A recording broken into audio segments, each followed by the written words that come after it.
এটা কাদিয়ানি পণ্য কোথা থেকে আনছে এরা নামায় রাখেন, এগুলা দিয়া হিসাবে পানি খরচও করবেন না। এই প্রাণ কোম্পানির কোন পণ্য আপনারা কিনবেন না, রাজি আছেন? কাদিয়ানিদের এই পণ্য দিয়ে পেশাবের ইস্তিনজার কাজে ওইটা ব্যবহার করা যাবে। কাদিয়ানিরা নাপাক, এরা কাফির, এদেরকে যারা কাফির বলে না এরাও কাদিয়ানির পণ্য দেখলে আমার মাথা গরম হয়ে যায়, কারণ এরা শেষ নবীকে শেষ নবী মানে এগুলো ফালাই দেন এখান থেকে। কাদিয়ানির পণ্য আবার রাখছে কোথায়? কোরআন শরীফের কাছে রাখছে, দেখছেন কারবার? কমিটি জানে না এটা? কাদিয়ানি কোনো পণ্য রাখবেন কি? রাগ করলেন নাকি আপনারা? আজকে যে যুবক ভাইয়েরা এত সুন্দর আয়োজন করলেন, গত বছর তারা এই মাহফিলের আয়োজন করেছিলেন। এই মাহফিলে আমার গত বছর আসার কথা ছিল, কিন্তু বাংলাদেশে এক গ্রুপ ছিল, এত অন্যায়, অপকর্ম, অশ্লীলতা, বেহায়াপনা চতুর্দিকে হচ্ছে,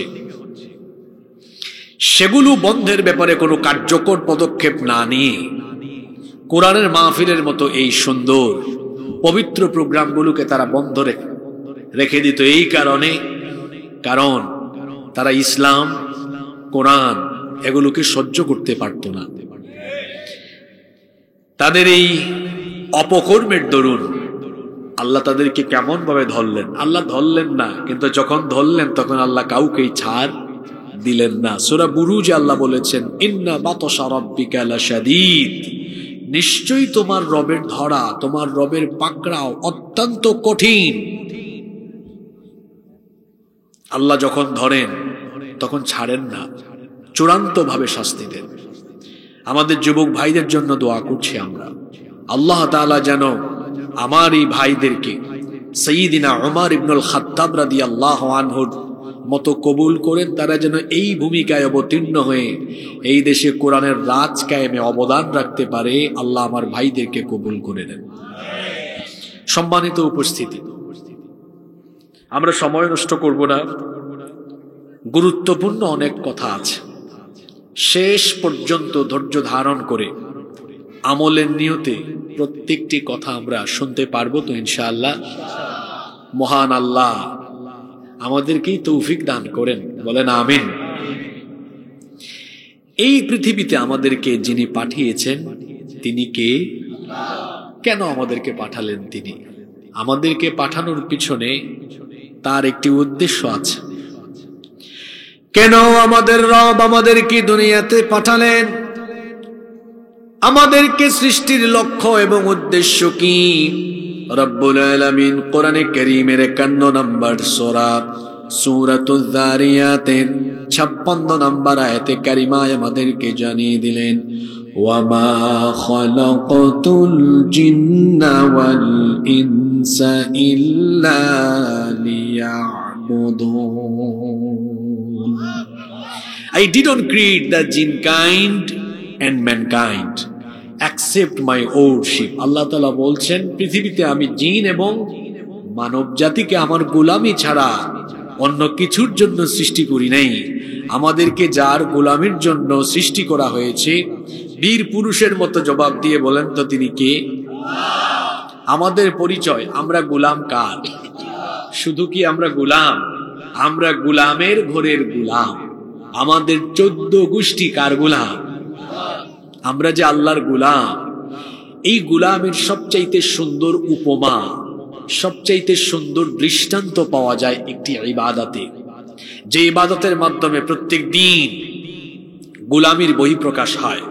সেই ইবাদতের নাম হচ্ছে সালাত, যেটাকে আমরা বলি নামাজ। আল্লাহর গোলামির এত চমৎকার দৃষ্টান্ত অন্য কোনো ইবাদতে উপস্থাপিত হয় না।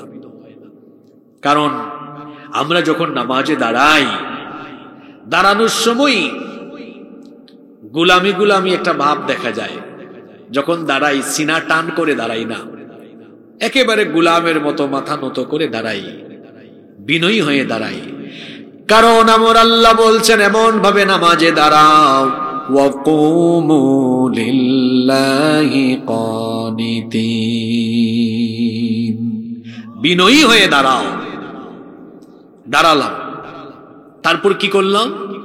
2 হাত কাঁধ বা কান পর্যন্ত তুলে এমন ভাবে দাঁড়াচ্ছি, এই দৃশ্য দেখলে মনে হয় যেন আসামি যেমন সারেন্ডার করে, ঠিক তেমনি এই গোলামও যেন নামাজে তার রবের সামনে তার সকল কর্মকাণ্ডের জন্য অনুতপ্ত হয়ে সেও যেন আল্লাহর সামনে গোলামের মতো হাজিরা দিচ্ছে, সেও যেন সারেন্ডার করে তার মালিকের সামনে দণ্ডায়মান হয়ে যাচ্ছে। আল্লাহু আকবার! এর চেয়ে উত্তম দৃষ্টান্ত, আল্লাহর গোলামের চমৎকার নমুনা আর কি হতে পারে? দাঁড়ানোর পরেই কথা শুরু হয়ে গেল। কার সাথে? কিপ ইন ইউর মাইন্ড, মনে রাখবেন, নামাজ শুধুমাত্র আনুষ্ঠানিকতা নয়, বরং এটি এমন একটি ইবাদত। সালাত is a conversation between almighty Allah and the slave. নামাজ হচ্ছে আল্লাহ আর বান্দার মধ্যে কথা বলার জায়গা। সুবহানাল্লাহ। যখন দাঁড়ালো, একটু পরে আল্লাহু আকবার বলে রুকুতে চলে গেল, মাথাটা নুইয়ে দিল, অহংকারে সবকিছু শেষ হয়ে গেল। একটু পরে সাজদায় যখন গেল, তার কপাল আর নাক আল্লাহর কুদরতি চরণে ঠেকিয়ে দিলে সে এটা প্রমাণ করে দিল, আল্লাহ আমি তোমার গোলাম, আমার সব অহংকারকে খতম করে দিয়ে আমি তোমার সামনে গোলামির দৃষ্টান্ত উপস্থাপন করলাম। আল্লাহু আকবার। সম্মানিত উপস্থিতি, আল্লাহ তাআলা আমাদের মধ্যে এই গোলামি দেখতে চান। এজন্য তিনি কি সুন্দর শিডিউল দিয়েছেন, প্রত্যেক দিন নামাজের শিডিউল দিয়েছেন। কয়বার? আপনারা কি ক্লান্ত হয়ে গেলেন? কথা বলেন, কয়বার? ক্লাসের ভালো ছাত্ররা ক্লাসে কি অমনোযোগী থাকে না মনোযোগী থাকে? তো একটা ক্লাস শুরু হয়ে গেছে। আমরা এখন কোরআন থেকে হেদায়াতি কথা শুনবো, কারণ কোরআনে যা আছে সবই হেদায়াত, সবই হিদায়াত। এখানে অমনোযোগী হলে চলবে? চলবে না। সবার মনোযোগ থাকবে তো? আল্লাহ শিডিউল দিলেন কয় ওয়াক্তের? কি চমৎকার শিডিউল! দেওয়া তো হয়েছিল 50 ওয়াক্ত। 50 ওয়াক্ত নিয়ে ফিরে আসতেছেন মুসা আলাইহিস সালামের সাথে দেখা। তিনি বললেন, এই 50 ওয়াক্ত নামাজ আপনার উম্মত আদায় করতে পারবে না। আল্লাহর নবী এভাবে আবার গেলেন, যাওয়া আসা করতে করতে 50 থেকে কমতে কমতে আসলো 5 ওয়াক্ত। মুসা নবী তখনও বিরোধিতা করলেন, বললেন আমার উম্মতকে দেওয়া হয়েছে মাত্র 2 ওয়াক্ত, আমার উম্মত 2 ওয়াক্ত ঠিক মতো আদায় করতে পারে নাই, কেমনে আপনার উম্মত 5 ওয়াক্ত আদায় করবে? আপনি আবার ফিরে যান আর একটু কমিয়ে আনেন। আমার নবী বললেন, এতবার যাওয়া আসা করেছি, এত কমে আসলো, এখন আর যেতে আমার লজ্জা লাগছে, এখন আমি যাব না।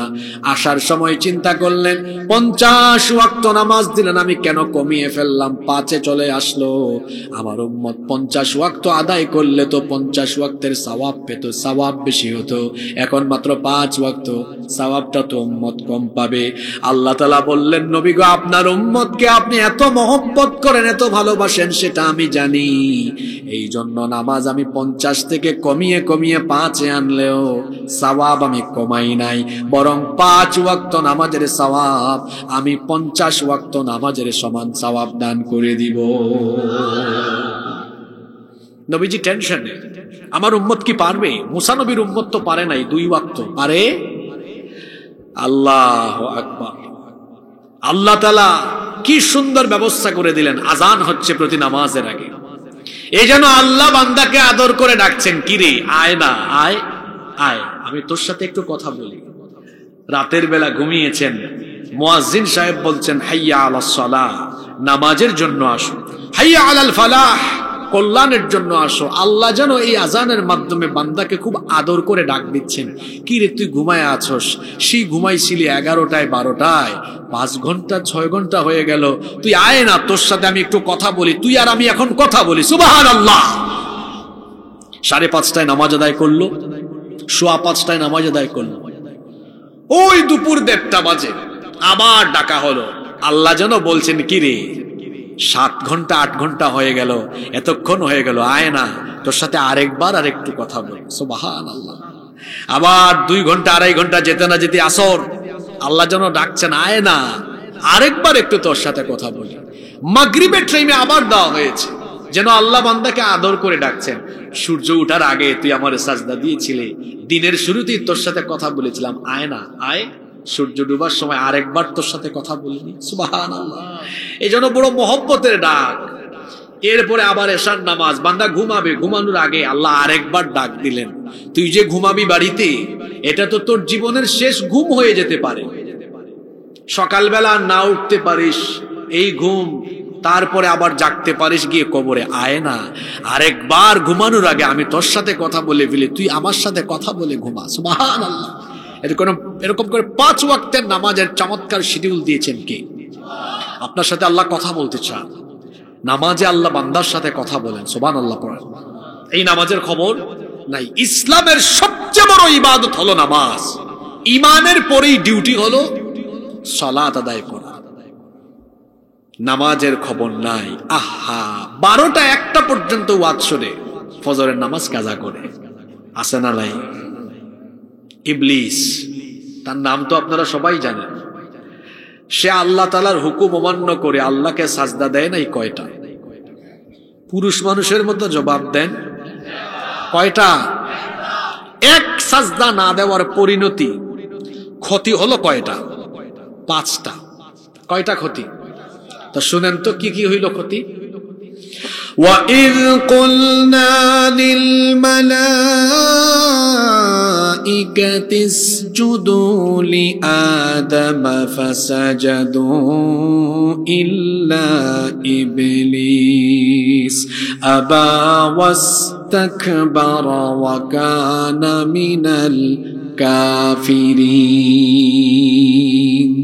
আল্লাহ তাআলা বলছেন, আর স্মরণ করো যখন ফেরেশতাদেরকে তোমার রব বলেছিলেন সবাই আদমকে সাজদা দাও। সবাই দিয়েছে, একজন দেয় নাই। যে দেয় নাই তার নাম কি? ইবলিস আল্লাহকে একটা সাজদা দিল না। কি ক্ষতি হলো? আবার সে আল্লাহর আদেশ অমান্য করে তার একটা পরিচয় হয়ে গেল, সে আল্লাহর অবাধ্য। 2 নাম্বার ওয়াস্তাকবারা, অহংকার করেছিল, বলেছিল আমি আদমের চাইতে সেরা, তাকে কেন আমি সাজদা দিব। এক সাজদা না দেওয়ায় তার আরেকটা পরিচয় হয়ে গেল, সে অহংকারী। 3 নাম্বার ওয়াকানা মিনাল কাফিরিন, সে কাফিরে পরিণত হয়ে গেল। মনে রাখেন, 1 নাম্বার অবাধ্য, 2 নাম্বার অহংকারী, 3 নাম্বার কাফির। দেখি কতটা মনোযোগ আছে বলেন। 1 নাম্বার ক্ষতি হলো সে অবাধ্য, 2 নাম্বার অহংকারী, 3 নাম্বার কাফির, 4 নাম্বার সে হয়েছে অভিশপ্ত। তাকে আল্লাহ অভিশপ্ত করে দিয়েছেন, মালউন বানিয়ে দিয়েছেন। 5 নম্বরে আল্লাহ বলছেন, তুই জান্নাত থেকে বের হ, ফা ইন্নাকা রাজিম, নিশ্চয়ই তুই বিতাড়িত। ইবলিস আল্লাহকে সাজদা দেয় না, একটা সাজদা না দিয়ে তার ক্ষতি হয়েছে মোট। মহিলা নাকি আমার সামনে? পুরুষ মানুষের মতো বলেন কয়টা? আরো জোরে বলেন কয়টা? ইবলিসকে অনুসরণ করে ইবলিসের মুরিদ হয়ে যারা প্রত্যেক দিন একটা সাজদা নয় 5 ওয়াক্ত নামাজে এত সাজদা দেয় না, এদের ক্ষতি হবে ইবলিসের চাইতে আরো মারাত্মক। ইবলিস সাজদা না দিয়ে যদি তার 5টা পরিচয় ধারণ করে, ইবলিসের মুরিদ যারা, তাদের পরিচয় হবে এই 5টা। যে ব্যক্তি প্রতিদিন নামাজে যায় না, তার পরিচয় হলো 1 নাম্বার সে আল্লাহর অবাধ্যগত, সে বাধ্যগত গোলাম নয়, সে আল্লাহর অবাধ্য। 2 নাম্বার এই ব্যক্তি হলো অহংকারী, কারণ নামাজ আদায়ের পরে যে ব্যক্তি মাথা নুইয়ে নত করে আল্লাহর সাজদা দেয় না, পৃথিবীতে তার চাইতে অহংকারী আর কেউ হতে পারে। 3 নাম্বার ওই ব্যক্তি কুফরি করে কার সাথে? আল্লাহর নবী বলেছেন, মান তারাকাস সালাতা মুতাআম্মিদান ফাকাদ কাফারা, যে ব্যক্তি ইচ্ছে করে নামাজ ছেড়ে দিল সে আল্লাহর সাথে কুফরি করলো। আল্লাহর বান্দা কখনো নামাজ ছাড়তে পারে না। আল্লাহর নবী আরো বলেছেন, বাইনাল আবদি ওয়া বাইনাল কুফরি তারকুস সালাহ, আল্লাহর বান্দা আর কাফিরের মধ্যে পার্থক্য হলো নামাজ ছেড়ে দেওয়া। আল্লাহর বান্দা নামাজ ছাড়তে পারে? তাহলে দেখেন, বেনামাজির কয়টা পরিচয়? 1 নম্বর সে আল্লাহর অবাধ্য, 2 নম্বর সে অহংকারী, 3 নম্বর সে ব্যক্তি হলো কুফরিতে নিমজ্জিত, 4 নাম্বার সেই ব্যক্তি হলো অভিশপ্ত। 5 নাম্বার হলো ওই ব্যক্তি জান্নাত থেকে বিতাড়িত। যারা বেনামাজি, এই বেনামাজি গুলো জান্নাতের গন্ধও পাবে না, জান্নাতের কোনো গন্ধও তারা পাবে না, বরং কিয়ামতের দিন তাদেরকে বলা হবে খুদুহু ফাগুল্লুহু সুম্মাল জাহিমা সাল্লু সুম্মা ফি সিলসিলাতিন যারউহা 70 যিরাআন ফাসলুকু। আল্লাহ বলবেন এই বেনামাজিকে ধর, ডান্ডা বেরি লাগা, শিকল পরা। কত গজ লম্বা শিকল? আল্লাহ বলছেন সুম্মা ফি সিলসিলাতিন যারউহা 70 যিরাআন ফাসলুকু।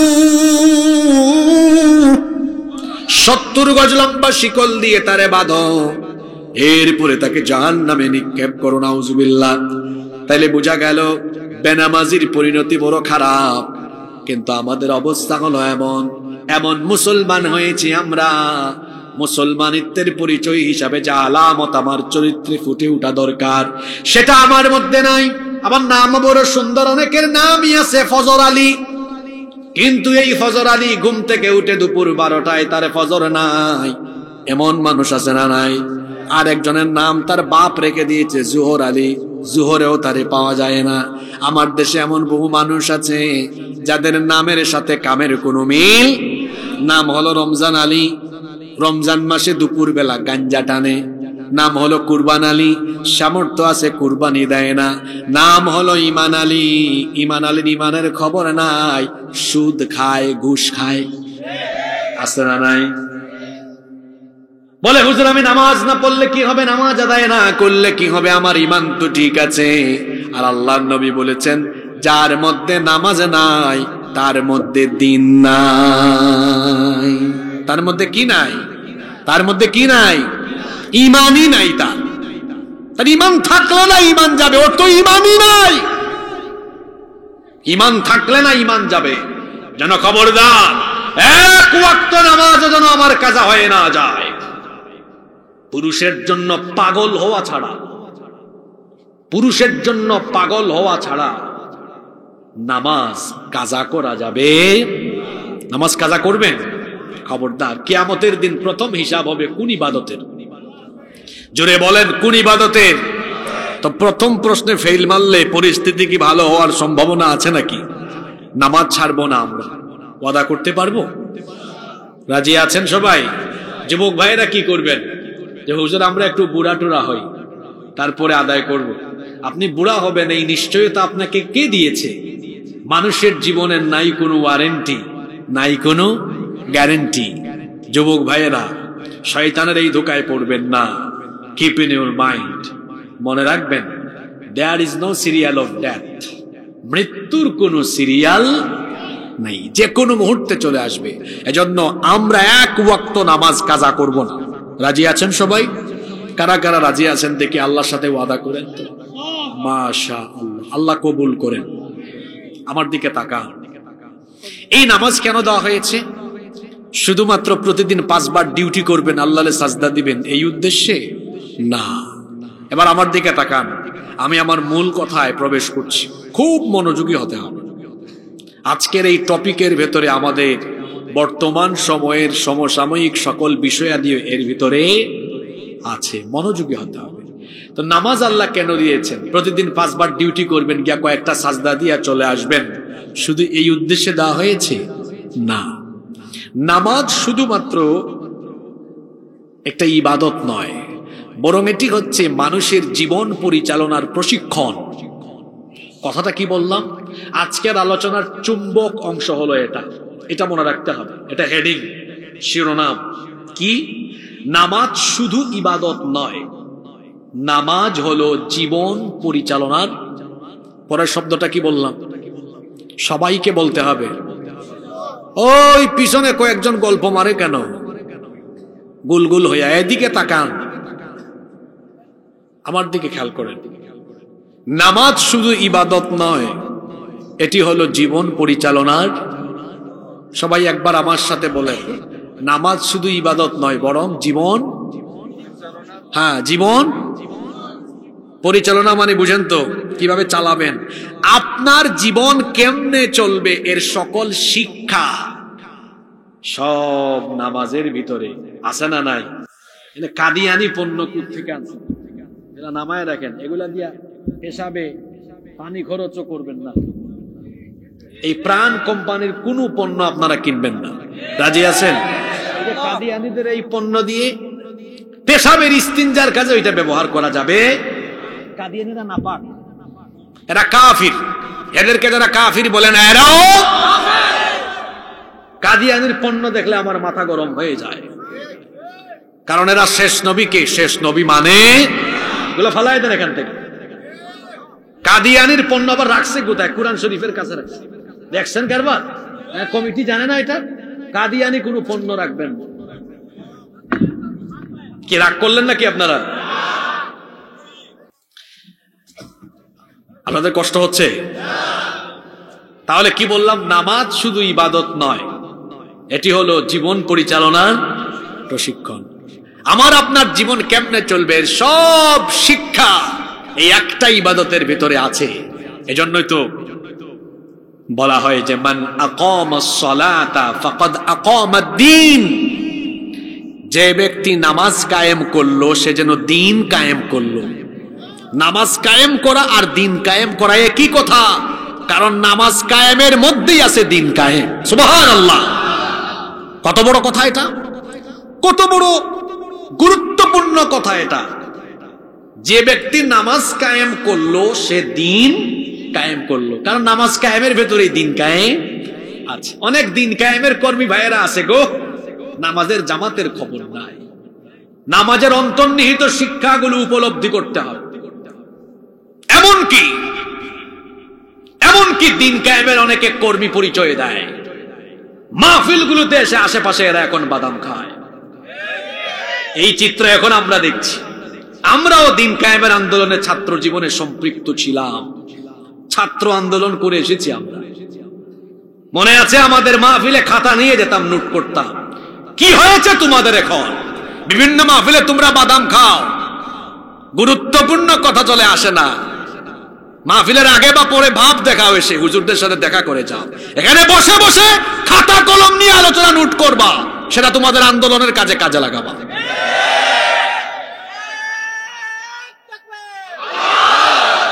কমন পড়ছে তো, এজন্য স্লোগান মাইরা দিছে।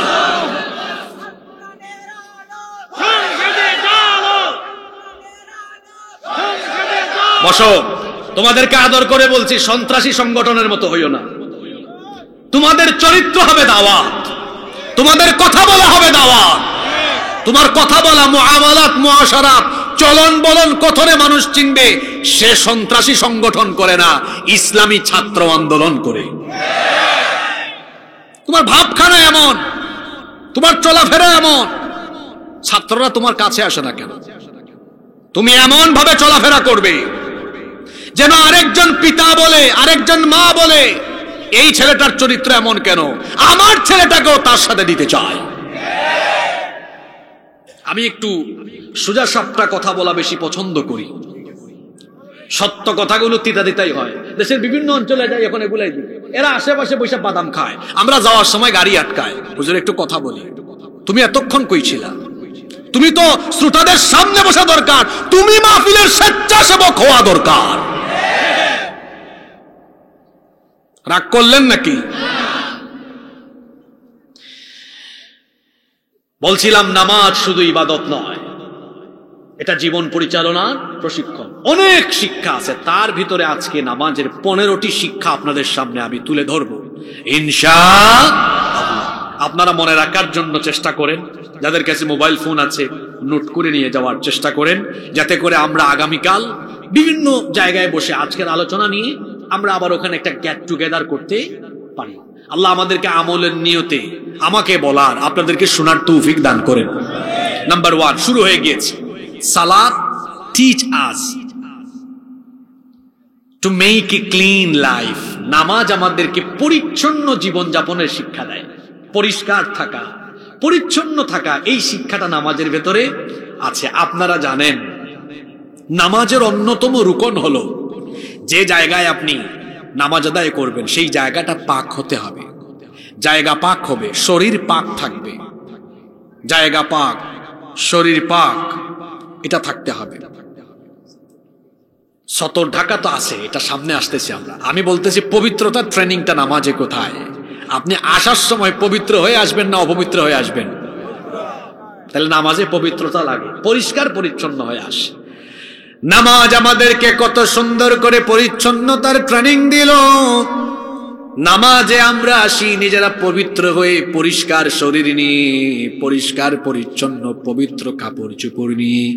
এই শিক্ষা শুধু, এই আমলটা শুধু নামাজের ভেতরে রাখলে হবে না, কাজকর্ম ছাড়া আমরা নামাজের বাহিরেও আমাদের জীবনটাকে পরিচ্ছন্ন করব। কিন্তু দেখা যায় আমাদের জীবন এত অপরিচ্ছন্ন, এত নোংরা। আমরা কাপড়টা পরিধান করি, কাপড়ে ময়লা লাগানো থাকে, আমার শরীরে ময়লা লাগানো থাকে, মুখের থেকে দুর্গন্ধ বের হয়। কেন মুসলমান এমন হবে? আসসিওয়াকু মিন সুনানিল মুরসালিন। পৃথিবীর মানুষদেরকে দাঁত ব্রাশ করা, মিসওয়াক করা শিখিয়েছেন পৃথিবীর নবীরা। আল্লাহু আকবার।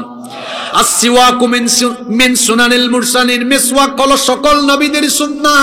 নবীরা কত স্মার্ট ছিলেন, কত পরিচ্ছন্ন ছিলেন। আমার নবী তো এত পরিচ্ছন্ন, এত স্মার্ট। আপনাদের ডাক্তাররা, স্বাস্থ্য সচেতন যারা, তারা বলেন যে প্রত্যেক দিন দাঁত ব্রাশ করেন 2 বার, ঘুমানোর আগে 1 বার আর ঘুমানোর পরে হলো আরেকবার। কিন্তু আমার নবী এতটা স্মার্ট ছিলেন, এত পরিচ্ছন্ন জীবন যাপন করতেন, তিনি প্রত্যেক দিন 2 বার নয়, প্রত্যেক দিন তিনি মিসওয়াক করতেন 7 বার। সুবহানাল্লাহ কি বলবেন না? বলবেন হুজুর 7 বার কেমনে হয়? আল্লাহর নবী ঘুমানোর আগে 1 বার মিসওয়াক করতেন, ঘুম থেকে উঠে আরেকবার মিসওয়াক করতেন। হইল কয়বার? আরো বাকি 5 বার কোথায়? 5 ওয়াক্ত নামাজের আগে হলো আরো 5 বার। 5 এ 2 হইল কত? আমার দেশে অনেক মানুষ আছে 2 দিনও দাঁত ব্রাশ করে না। নামাজে গিয়া যখন সুবহান রাব্বিয়াল আলা পরে ডানে বামের মানুষ দুর্গন্ধে শেষ। এই শিক্ষা আপনাকে কে দিয়েছে? বিড়ির গন্ধ, সিগারেটের গন্ধ। কেন আপনার মুখে দুর্গন্ধ হবে কেন? মিসওয়াক ব্যবহার করবেন, মিসওয়াকের অনেক উপকারিতা আছে। পরিচ্ছন্নতার শিক্ষাই নামাজ থেকে নিতে হবে। আমার দেশটা কত সুন্দর, এত সুন্দর দেশ পৃথিবীর কোথাও নাই। মনে হয় ছবির মতো আকাশ, সবুজ শ্যামল দেশ, কিন্তু এই দেশে অপরিচ্ছন্নতা বেশি, নোংরামি বেশি, সব দিকে দেখবেন ময়লা আর আবর্জনা। এজন্য আমি প্রায় সময় আফসোস করে বলি, বাংলাদেশে মুসলমান আছে কিন্তু ইসলাম নাই। ইউরোপ আমেরিকার কাফির দেশে মুসলমান নাই কিন্তু ইসলাম আছে। কথা বুঝেন নাই? পরিচ্ছন্ন থাকা এটা ইসলামের শিক্ষা, ইসলামের হুকুম। এখন আমরা মুসলমানরা এই রীতিনীতিকে নেই নাই, এটা নিয়ে ফেলছে ইউরোপ আমেরিকার তারা। যারা বিদেশে গিয়েছেন, সফর করেছেন, তারা জানেন এমনও দেশ আছে থুতু ফেললে জরিমানা গুনতে হয়। ময়লা ফেলা যাবে। আমার দেশে চানাচুরের খাইয়া, চানাচুরের প্যাকেট মাইরা দেখেন আপনি ইউরোপ আমেরিকা, ডলার গুনতে হবে জরিমানা। ওই দেশে মুসলমান নাই, ইসলাম। আমার দেশে মুসলমান আছে, ইসলাম। একটা জুতা পরে সকালবেলা বের হন, দুপুরের আগে এটা অবস্থা শেষ। আপনি যান না একটু বিদেশে, 10 দিন শু পরে হাঁটবেন, ময়লা হবে না, এত পরিচ্ছন্ন। এত দূরে যাওয়া লাগবে না ইউরোপ আমেরিকায়, একটু দিল্লি পর্যন্ত পৌঁছালে হবে। পাশের দেশে গেলে দেখবেন দিল্লিরও বেশ কিছু রাস্তাঘাট এরকম আসে না? আহা, অপরিচ্ছন্নতা, সব দিকে অপরিচ্ছন্নতা। আমরা এই শিক্ষাটা নিতে পারলাম না। শুধু এটা নয়, পরিচ্ছন্নতা নয়, ইউরোপ আমেরিকার কাফির দেশেরা কোরআনের, ইসলামের অনেক বিধিবিধান তারা নিজেরা গ্রহণ করেছে, আমরা গ্রহণ করি নাই। দেখেন গত কিছুদিন আগে আমেরিকায় প্রেসিডেন্ট নির্বাচন গেল, জানেন আপনারা? জানেন কিনা? তারা একজন আধা পাগলকে প্রেসিডেন্ট বানায় ফেলছে। আধা পাগলকে প্রেসিডেন্ট বানায় ফেলছে কেন? তার প্রতিদ্বন্দ্বী একজন এই আমেরিকা আর পশ্চিমা দুনিয়ার এই লোকগুলো সারা পৃথিবীর মানুষকে সবক দেয়, শিক্ষা দেয়। নারীর ক্ষমতায়ন লাগবে, তোমরা নারীর ক্ষমতায়ন নিশ্চিত করো। কিন্তু আশ্চর্যের ব্যাপার হলো যারা নারী ক্ষমতায়নের কথা বলে তাদের দেশে তারা কোনোদিনও আজ পর্যন্ত নারীকে ক্ষমতায় বসাইছে? পৃথিবীতে এত নবী রাসূল এসেছেন, একজন নবী রাসূল কি মহিলা ছিলেন? কেন বানান নাই আল্লাহ? আরে নারীদের তো মাসে কয়েকদিন অসুস্থতা থাকে, তো নারীরা যদি নবী রাসূল হন অসুস্থতার দিনগুলিতে ইমামতি কে করবে? মানুষের মধ্যে দাওয়াতি কাজ কে করবে? তাছাড়া নারী তো সৃষ্টিগতভাবে অ্যাট্রাকটিভ, তিনি কিভাবে পুরুষদের সাথে মিশবেন, কিভাবে দাওয়াতি কাজ করবেন? একজন পুরুষ তো দিনদার 24 ঘন্টা যেখানে সেখানে যেতে পারে, একজন নারী কিভাবে পারবেন? এই দিকগুলো বিবেচনায় কোন মহিলাকে নবী বা রাসূল বানানো হয় নাই। নারীদেরকে নেতৃত্বের জায়গায় না দিয়ে ইসলাম বরং উল্টোটা করেছে, নারীকে ইসলাম রানী বানিয়ে পুরুষের চাইতে নারীর অধিকার ইসলাম বাড়িয়ে দিয়েছে। সুবহানাল্লাহ। ইসলাম কি নারীর অধিকার বাড়িয়ে দেয়নি? জোরে বলেন, বাড়িয়ে দেয়নি? আর ওরা মুখে মুখে নারী অধিকারের কথা বলে, কিন্তু এরা এত খারাপের খারাপ, এরাই নারীকে লাঞ্ছিত করে, ধর্ষণ করে, অপদস্থ করে। মুখে যে যা বলে বাস্তবে তা তারা করে। বলছিলাম ইসলাম আমাদেরকে, নামাজ আমাদেরকে পরিচ্ছন্নতার শিক্ষা দেয়, কিন্তু আমাদের অনেকের জীবনযাপন অপরিচ্ছন্ন। ঘর বাড়িতে দেখা যায় গুছানো নাই, সব ময়লা আবর্জনা। এরকম কেন হবে? আমার আপনার নবী কত পরিচ্ছন্ন ছিলেন শোনেন। আমার আপনার নবী যখনই কোনো জামা কাপড় গায়ে দিতেন পরিচ্ছন্ন করে দিতেন, মাথাটা সুন্দর করে আঁচড়াতেন, মাঝখানে সিঁথিও দিতেন, তার হাতের মধ্যে বক্স থাকতো, সেই বক্সের ভিতরে চিরুনিও থাকতো। কত সুন্দর করে তিনি তার চুল আঁচড়াতেন, পরিপাটি হয়ে মানুষের সামনে তিনি থাকতেন। আমার নবী আতর লাগাতেন হাতের এই তালুতে, আপনারা তো লাগান এখানে, কিন্তু আমার নবী লাগাতেন হাতের তালুতে, যাতে কারো সাথে মুসাফা করলে সেই আতরের সুগন্ধ চলে যায়। সুবহানাল্লাহ। আমার নবী কতটা পরিচ্ছন্ন ছিলেন সেটা একজন সাহাবীর মুখ থেকে শুনেন, সাইয়েদনা আনাস রাদিয়াল্লাহু আনহু। তিনি বলছেন, মা শামামতু আনবারান ক্বাত্তু ওয়ালা মিসকান ওয়ালা শাইআন আতয়াবু মির রিহি রাসূলিল্লাহ। আমরা সবাই বলি সাল্লাল্লাহু আলাইহি ওয়াসাল্লাম। সাইয়েদনা আনাস রাদিয়াল্লাহু আনহু বলছেন, আল্লাহর নবী যখন আমাদের পাশ দিয়ে হেঁটে যেতেন, অতিক্রম করতেন, তার দেহ মুবারক থেকে এমন সুগন্ধি আসতো, মনে হতো সেটা মেশকে আম্বরের সুগন্ধির চাইতেও আরো সুগন্ধিযুক্ত। মানুষের শরীর থেকে সুগন্ধি আসে পরিচ্ছন্ন থাকলে না অপরিচ্ছন্ন থাকলে? আরো জোরে বলেন। তাহলে পরিচ্ছন্ন জীবন যাপনের শিক্ষা নামাজ দেয়। 3.5 হাত এই বডিকে আমরা পরিচ্ছন্ন রাখবো। নিজের টিনের বাড়ি হোক, সেটা টিনের চালের বাড়ি হোক, পরিষ্কার রাখলে কিন্তু টিনের বাড়িকেও সুন্দর দেখায়, ঠিক কিনা? আমি 3 বছর আগে উখিয়ায় গেলাম, টেকনাফের পাশে হলো উখিয়া, ওই যে কক্সবাজার।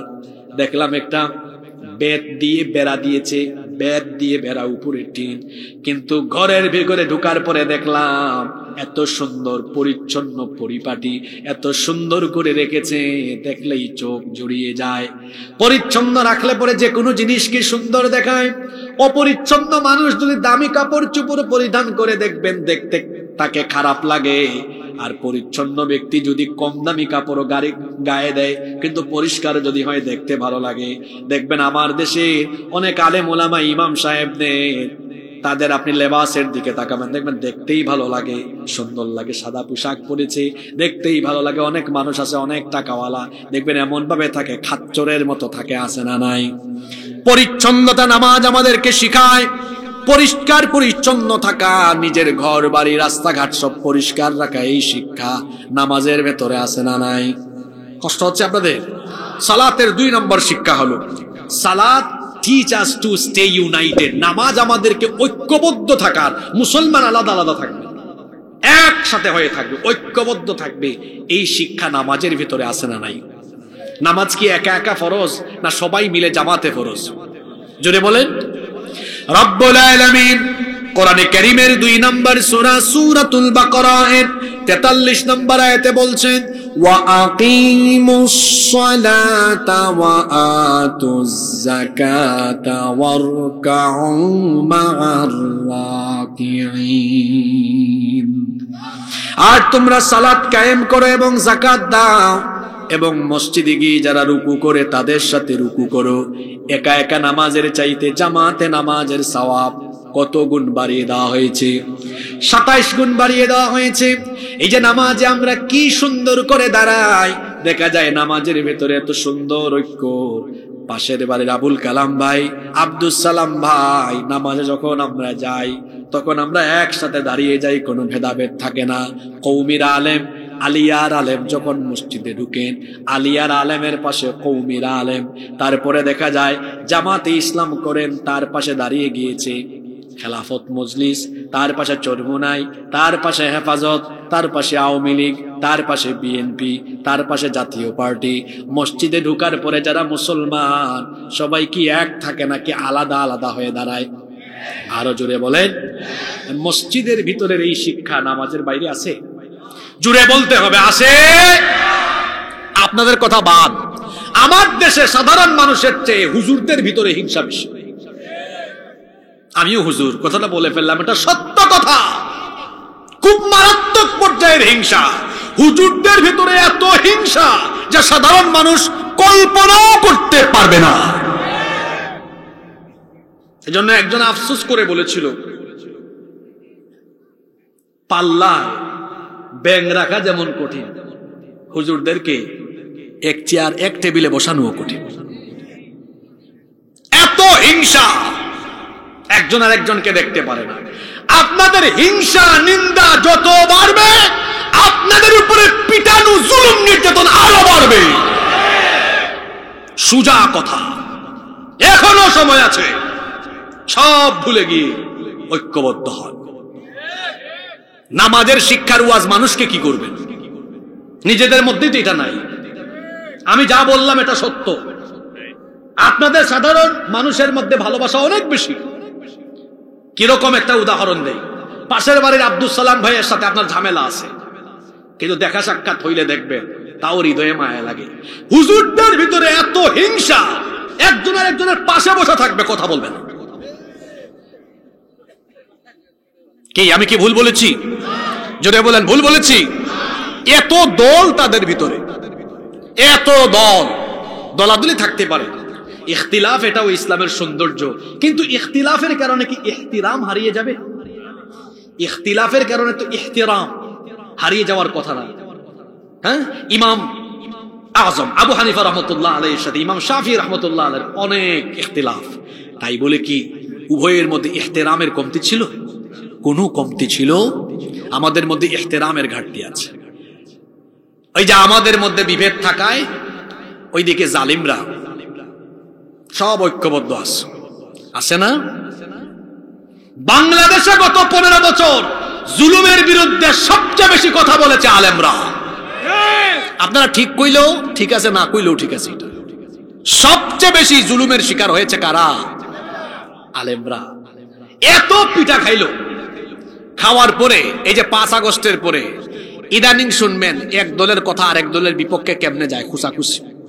হাই রে হাই, 15 বছর মাইর খাইয়া এখনো ঠিক হইল না।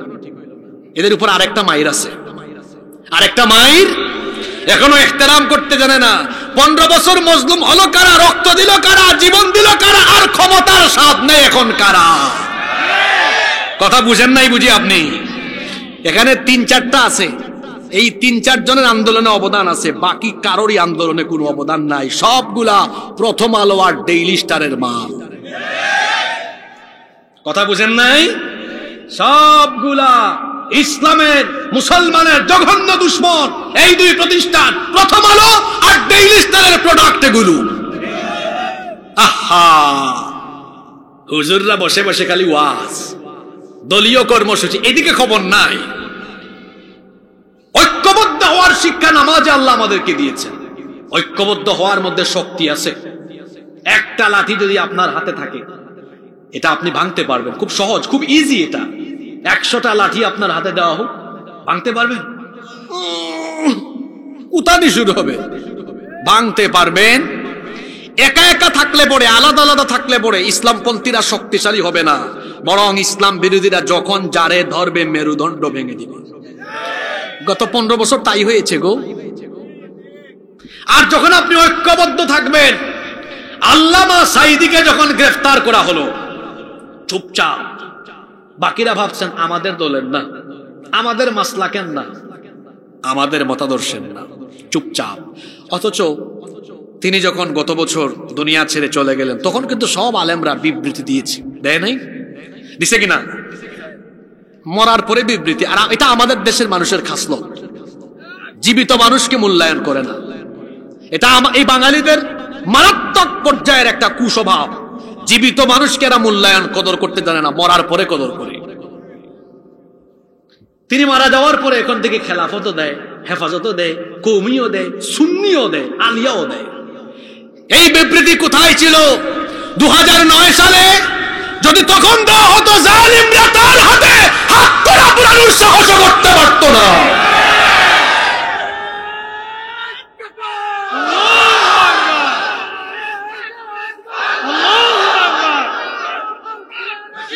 বসেন, আমি স্লোগান দেওয়ানোর জন্য, মাঠ গরম করার জন্য কথাগুলো বলছিলাম। বসেন ভাই, মাঠ গরম করার জন্য কথাগুলো বলছিলাম, বাস্তবতা বোঝানোর চেষ্টা করছি।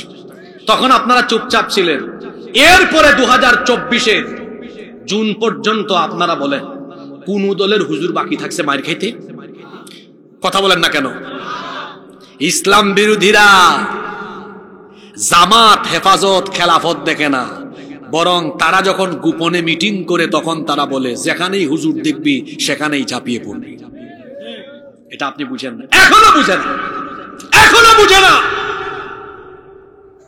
বিশ্বাস করেন, বাংলাদেশের মানুষ আলেমদেরকে ভালোবাসে, বাংলাদেশের মানুষ আলেমদেরকে এক টেবিলে দেখতে চায়। যদি বাংলাদেশের মানুষ আলেমদেরকে এক টেবিলে দেখে, বাংলাদেশের মানুষ দলাদলি ভুলে গিয়ে 1 ঘন্টার ভেতরে বাংলাদেশ পরিচালনার দায়িত্ব আলেমদের হাতে তুলে দিবে। আপনারা পারতেছেন না, এই জায়গায় আপনারা ব্যর্থ। আপনারা এক হইতে পারতেছেন। ঐক্যের একটা শক্তি, নামাজ আমাদেরকে শিক্ষা দিচ্ছে ঐক্যবদ্ধ থাকবে। ঐক্যবদ্ধ থাকতেই হবে, এটা আল্লাহর হুকুম। এই জন্য আল্লাহ বলেছেন ওয়াতাসিমু বিহাবলিল্লাহি জামিআ,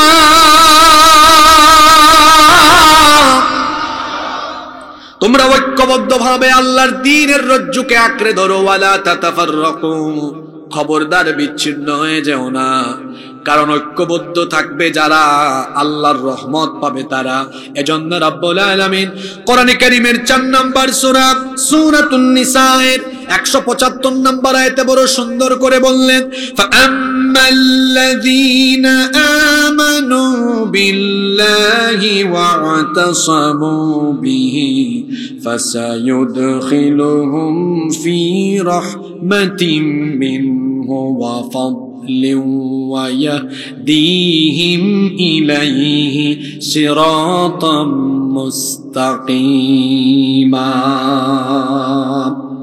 আল্লাহ তাআলা বলছেন, অতএব যারা আল্লাহর উপর ঈমান আনবে এবং আল্লাহর দ্বীনের উপরে যারা ঐক্যবদ্ধ থাকবে তাদেরকে আল্লাহ তাআলা তার দয়া এবং অনুগ্রহের ভেতরে প্রবেশ করাবেন। এবং ঐক্যবদ্ধ থাকলে পরে তাদেরকে সিরাতুল মুস্তাকিমের পথে যিনি পরিচালিত করবেন। গলার আওয়াজ বড় করে বলেন, তিনি কি? ফেসবুক খুলে দেখেন, ফেসবুক হলো বর্তমানে অনৈক্য সৃষ্টির একটা প্রধান ফিতনার জায়গা। এখানে যে যা পারে তা বলে, তা লিখে। আর যারা সময়কে অপচয় করতে চায় তারা যেন বেশি বেশি ফেসবুকে থাকে। আর যারা সময়কে সেফ রাখতে চায় তারা যেন মোবাইল ফেলে রেখে কিতাবের দিকে বেশি বেশি চক্ষু রাখে। আরে বাপ রে বাপ, বাংলাদেশে এখন কিতাবের মুফতির চাইতে ফেসবুক মুফতির সংখ্যা বেশি। আছে না এরকম? যারা ঠিক কইছে এদের মধ্যে বহু মানুষ আছে। আর যুবকদের অবস্থা কি? আমার যুবক ভাইদের চরিত্র নষ্ট হয়ে গেল। এই চরিত্র বিধ্বংসী উপাদান মোবাইল ফোনে তারা এত বেশি আসক্ত। মোবাইলের জবান নাই, জবান থাকলে বলতো, ভাই রে ভাই তুই আমার এত গুতাস কেন? সারাদিন যে স্ক্রল করস, এই যে নিচের দিকে তাকায় সারাটা দিন এমনে এমনে করে, যদি এটার জবান থাকতো বলতো, ভাই রে ভাই আমার একটু ছাড় দে। কারণ দেখা যায় 24 ঘন্টার মধ্যে 14 ঘন্টা 15 ঘন্টা মোবাইলের পিছনে ব্যয় করে আসে না নাই? এখন অনেক যুবককে দেখবেন ইয়াং মানুষ, বয়স হলো 18 বছর, 19 বছর, 20 বছর, কিন্তু দেখতে লাগে বুড়া বুড়া, হাটে বুড়ার মতো। কিন্তু আমার বয়স্ক বাবা চাচাদের দিকে তাকায় দেখেন, এখনো মাশাআল্লাহ চেহারা সুরত কত সুন্দর। কারণ তারা যখন আমাদের মতো যুবক ছিলেন, তাদের খাদ্যাভ্যাস ঠিক ছিল, ঘুমের অভ্যাস ঠিক ছিল। আর এখনকার যুবকদের মোবাইলের কারণে ঘুমের রুটিনও ঠিক নাই, খাওয়ার রুটিনও ঠিক নাই। রাত 2টা 3টা পর্যন্ত তারা মোবাইলের পিছনে ব্যয় করে। এই জন্য দেখবেন এক একটার চেহারার দিকে তাকাইলে দেখবেন গাল একেবারে হাড্ডির ভেতরে ঢুকে গিয়েছে, মুখের মধ্যে ব্রণ উঠে গেছে, তার বিচি আর বিচি। এই তুমি তরুণ মানুষ, যুবক মানুষ, তোমার চেহারার এই অবস্থা কেন? কারণ তোমার যৌবন কুপথে ব্যয় হয়। তোমার চেহারার লাবণ্য কোথায়? তোমার গাল ভাঙলো কেন? চেহারা সুরতের অবস্থা কেন? তাকিয়ে দেখেন আমার 70 বছরের চাচার দিকে, এখনো গাল ফুলা। কারণ আমার চাচা ঘুমের অভ্যাস ঠিক রেখেছেন। তিনি যখন 20 বছরের ছিলেন, ওনাদের সময় মোবাইল ছিল না, ইন্টারনেট ছিল না, ঘরে টেলিভিশন ছিল না। বড়জোর ঘরের সবার সাথে গল্প করতে করতে খুব কষ্ট করে তারা রাত 8টা 9টা 10টা পর্যন্ত সজাগ থেকেছেন। আর সজাগ থাকার সুযোগ, ভোরে ঘুম থেকে উঠেছেন সূর্য উঠার আগে, ফজরের আগে। আর এখন 4-5 জন একসাথে হয়, কেউ কারোর সাথে কথা কয় না, নিচের দিকে তাকায়। আছে না নাই? জোরে বলেন, আছে না নাই? রাত 2টা 3টা পর্যন্ত, 4টা পর্যন্ত সজাগ থাকে। যেই ছেলে রাত 3টা 4টায় ঘুমায়, ও কি আর ফজর পড়তে পারবে? ও ঘুম থেকে উঠে কখন? দুপুর 12টায় 11টায়। আর মনে রাখবেন, যাদের ঘুমের অভ্যাস ঠিক নাই, এদের খাদ্যাভ্যাসও ঠিক নাই।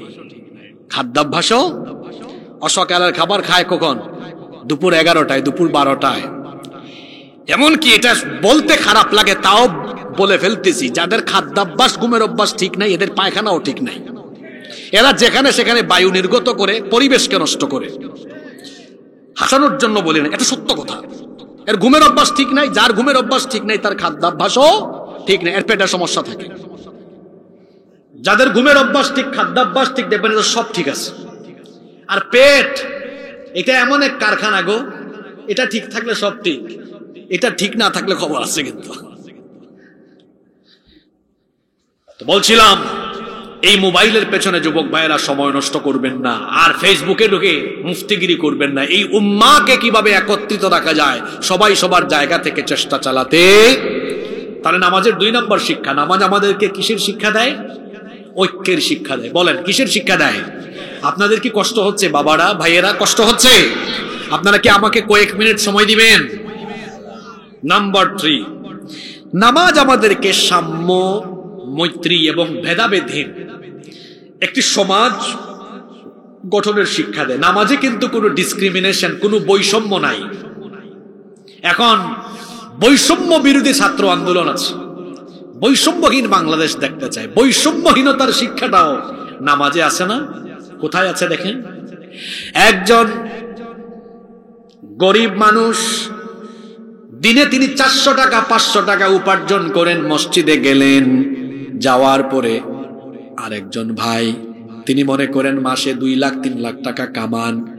এখন তিনি যদি নামাজে তার পাশে দাঁড়ান, মাসে 2 লক্ষ 3 লক্ষ টাকা উপার্জন করা ব্যক্তি, ওই দৈনিক যিনি 500 টাকা কামান, তাকে কি বলতে পারবেন নাকি তুই তো গরিব, তুই আমার পাশে দাঁড়াতে পারবি না, কারণ আমি আপার ক্লাসের, তুই লোয়ার ক্লাসের, আমি সামনের কাতারে থাকবো, তুই পিছনের কাতারে যা? এমন কথা বলার কি কোনো সুযোগ আছে নাকি? যদি বলেও ফেলে, ওই ভাই তখন বলবে, তোর এই অহংকারী আচরণ গিয়ে মসজিদের বাইরে দেখা। এখানে মসজিদ এটা আল্লাহর ঘর, এখানে তুইও আল্লাহর গোলাম, আমিও আল্লাহর গোলাম। 2 জনের মধ্যে কোনো ভেদাভেদ নাই। এখানে যদি সরকারি দলের কেউ ঢুকে, আর যারা সরকারে নাই অথবা জনগণ, এখন যদি সরকারের কোনো ব্যক্তির কাছে জনগণ গিয়ে দাঁড়ায়, বলার কি কোনো ক্ষমতা আছে নাকি আমি সরকার, আমি সামনের কাতারে, তুমি জনগণ, তুমি পিছনের কাতারে? এমন কথা বলার কি কোনো সুযোগ আছে নাকি? তাহলে নামাজে যখন আমরা যাই, তখন দেখা যায় আপার ক্লাস, লোয়ার ক্লাস, বিভিন্ন শ্রেণী পেশার মানুষের মধ্যে কোনো ধরনের বিভেদ এবং বৈষম্য থাকে না। সকল মানুষ তখন একীভূত হয়ে আল্লাহর গোলামে পরিণত হয়ে যায়। আফসোসের ব্যাপার হলো নামাজের এই শিক্ষাটা আমরা নামাজের বাহিরে আনতে পারে নাই। আজকে আমার পরিবারে বৈষম্য, সমাজে বৈষম্য, রাষ্ট্রেও বৈষম্য আছে না নাই? বলবেন হুজুর পরিবারে কেমনে বৈষম্য দেখবেন? অনেক পিতামাতা আছে তার ছেলে মেয়ে 3টা 4টা, অনেক মা বাপও আছে খারাপ, 4টা 5টা ছেলে মেয়ে খালি একটারে প্রায়োরিটি দেয়, বাকিগুলারে দেয় না। যেটা ইনকাম করে বেশি ওইটাকে মহব্বত করে বেশি, যেটার ইনকাম কম ওইটাকে মহব্বত করে কম, আছে না নাই? এটা বৈষম্য। অনেকে আছে ছেলেকে মহব্বত করে মেয়েকে মহব্বত করে না, এটাও বৈষম্য। সমাজে বৈষম্য চলছে। যাদের টাকা পয়সা বেশি তাকে দেখা যায় ভালো কোনো কাজে কোনো কমিটিতে রাখা হয় না, সুদ খায় ঘুষ খায়। এমন মানুষের টাকা বেশি থাকলে হয়েছে কোনো অসুবিধা নাই, একেবারে সভাপতি বানাতে বানাতে মাহফিল কমিটির সভাপতি, সভাপতি বানাতে বানাতে বানায় দেয় মসজিদ কমিটির সভাপতি। বাংলাদেশে এমন বহু মসজিদ আছে যে মসজিদ কমিটির সভাপতি সেক্রেটারি সুদখোর ঘুষখোর। আমরা যোগ্যতা দেখে, তাকওয়া দেখে, পরহেজগারিতা দেখে মানুষকে মূল্যায়ন করি না। অথচ আল্লাহ তাআলা শিখিয়েছেন মানুষে মানুষে কোনো ভেদাভেদ নাই, কিন্তু মর্যাদার ক্ষেত্রে মানদণ্ড হলো তাকওয়া। এজন্য রব্বুল আলামিন কোরআনে কারীমের 49 নম্বর সূরা সূরাতুল হুজুরাতের 13 নম্বর আয়াতে বললেন, ইয়া আইয়ুহান নাসু ইন্না খালাকনাকুম মিন যাকারিন ওয়া উনসা وجعلناكم شعوبا وقبائل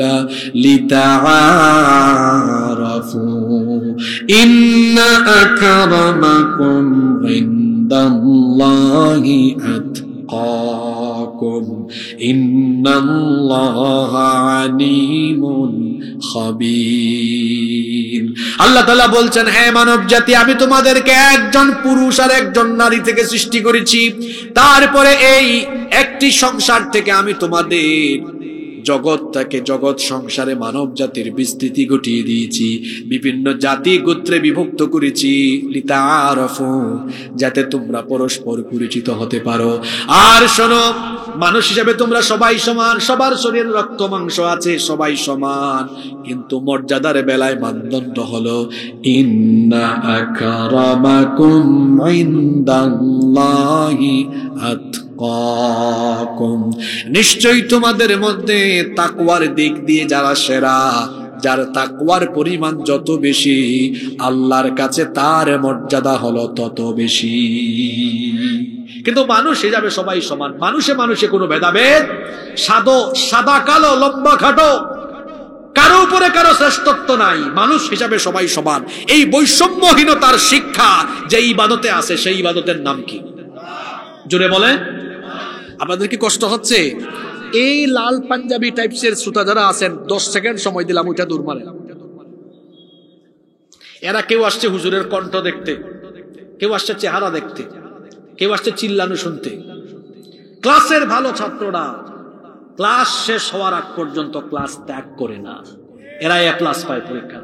যে আমার ডান পাশে হুজুর আছেন, ওনারা মাদ্রাসায় পাঠদান করেন, ওনারা ভালো জানেন, আরো আমরাও তো পড়েছি, পড়িয়েছি, পড়াচ্ছি। ভালো ছাত্ররা কখনো শেষ হওয়ার আগ পর্যন্ত ক্লাস থেকে বের হয়। তো বলছিলাম নামাজের 3 নম্বর শিক্ষা, আমাদেরকে বৈষম্যহীন সমাজ প্রতিষ্ঠার শিক্ষা দেয় কি? নামাজ। নাম্বার 4, 4 নম্বর, নামাজ আমাদেরকে পাংচুয়ালিটি, সময়ানুবর্তিতা শেখায়, টাইম ম্যানেজমেন্ট শেখায়। সময়, এটাকে কাজে লাগাতে হবে, সময় গনিমত, এটাকে কাজে লাগাতে হয়। এই শিক্ষা নামাজের ভেতরে আছে না নাই? জোরে বলেন, আছে না নাই? নামাজের টাইম শিডিউল আছে না? প্রত্যেকটা নামাজের কিন্তু টাইম শিডিউল আছে। ইন্নাস সালাতা কানাত আলাল মুমিনিনা কিতাবাম মাওকুতা, নিশ্চয়ই নামাজকে সময়ানুবর্তিতার ভিত্তিতে ফরজ করে দেওয়া হয়েছে। কেউ যদি ফজরের নামাজ বিকাল 3টায় আদায় করতে চায়, হবে নাকি? যোহরের নামাজ যদি কেউ রাত 10টায় আদায় করতে চায় হবে না, কারণ 5 ওয়াক্ত নামাজের জন্য সুনির্দিষ্ট সময় আছে না নাই? জোরে বলেন আছে না নাই?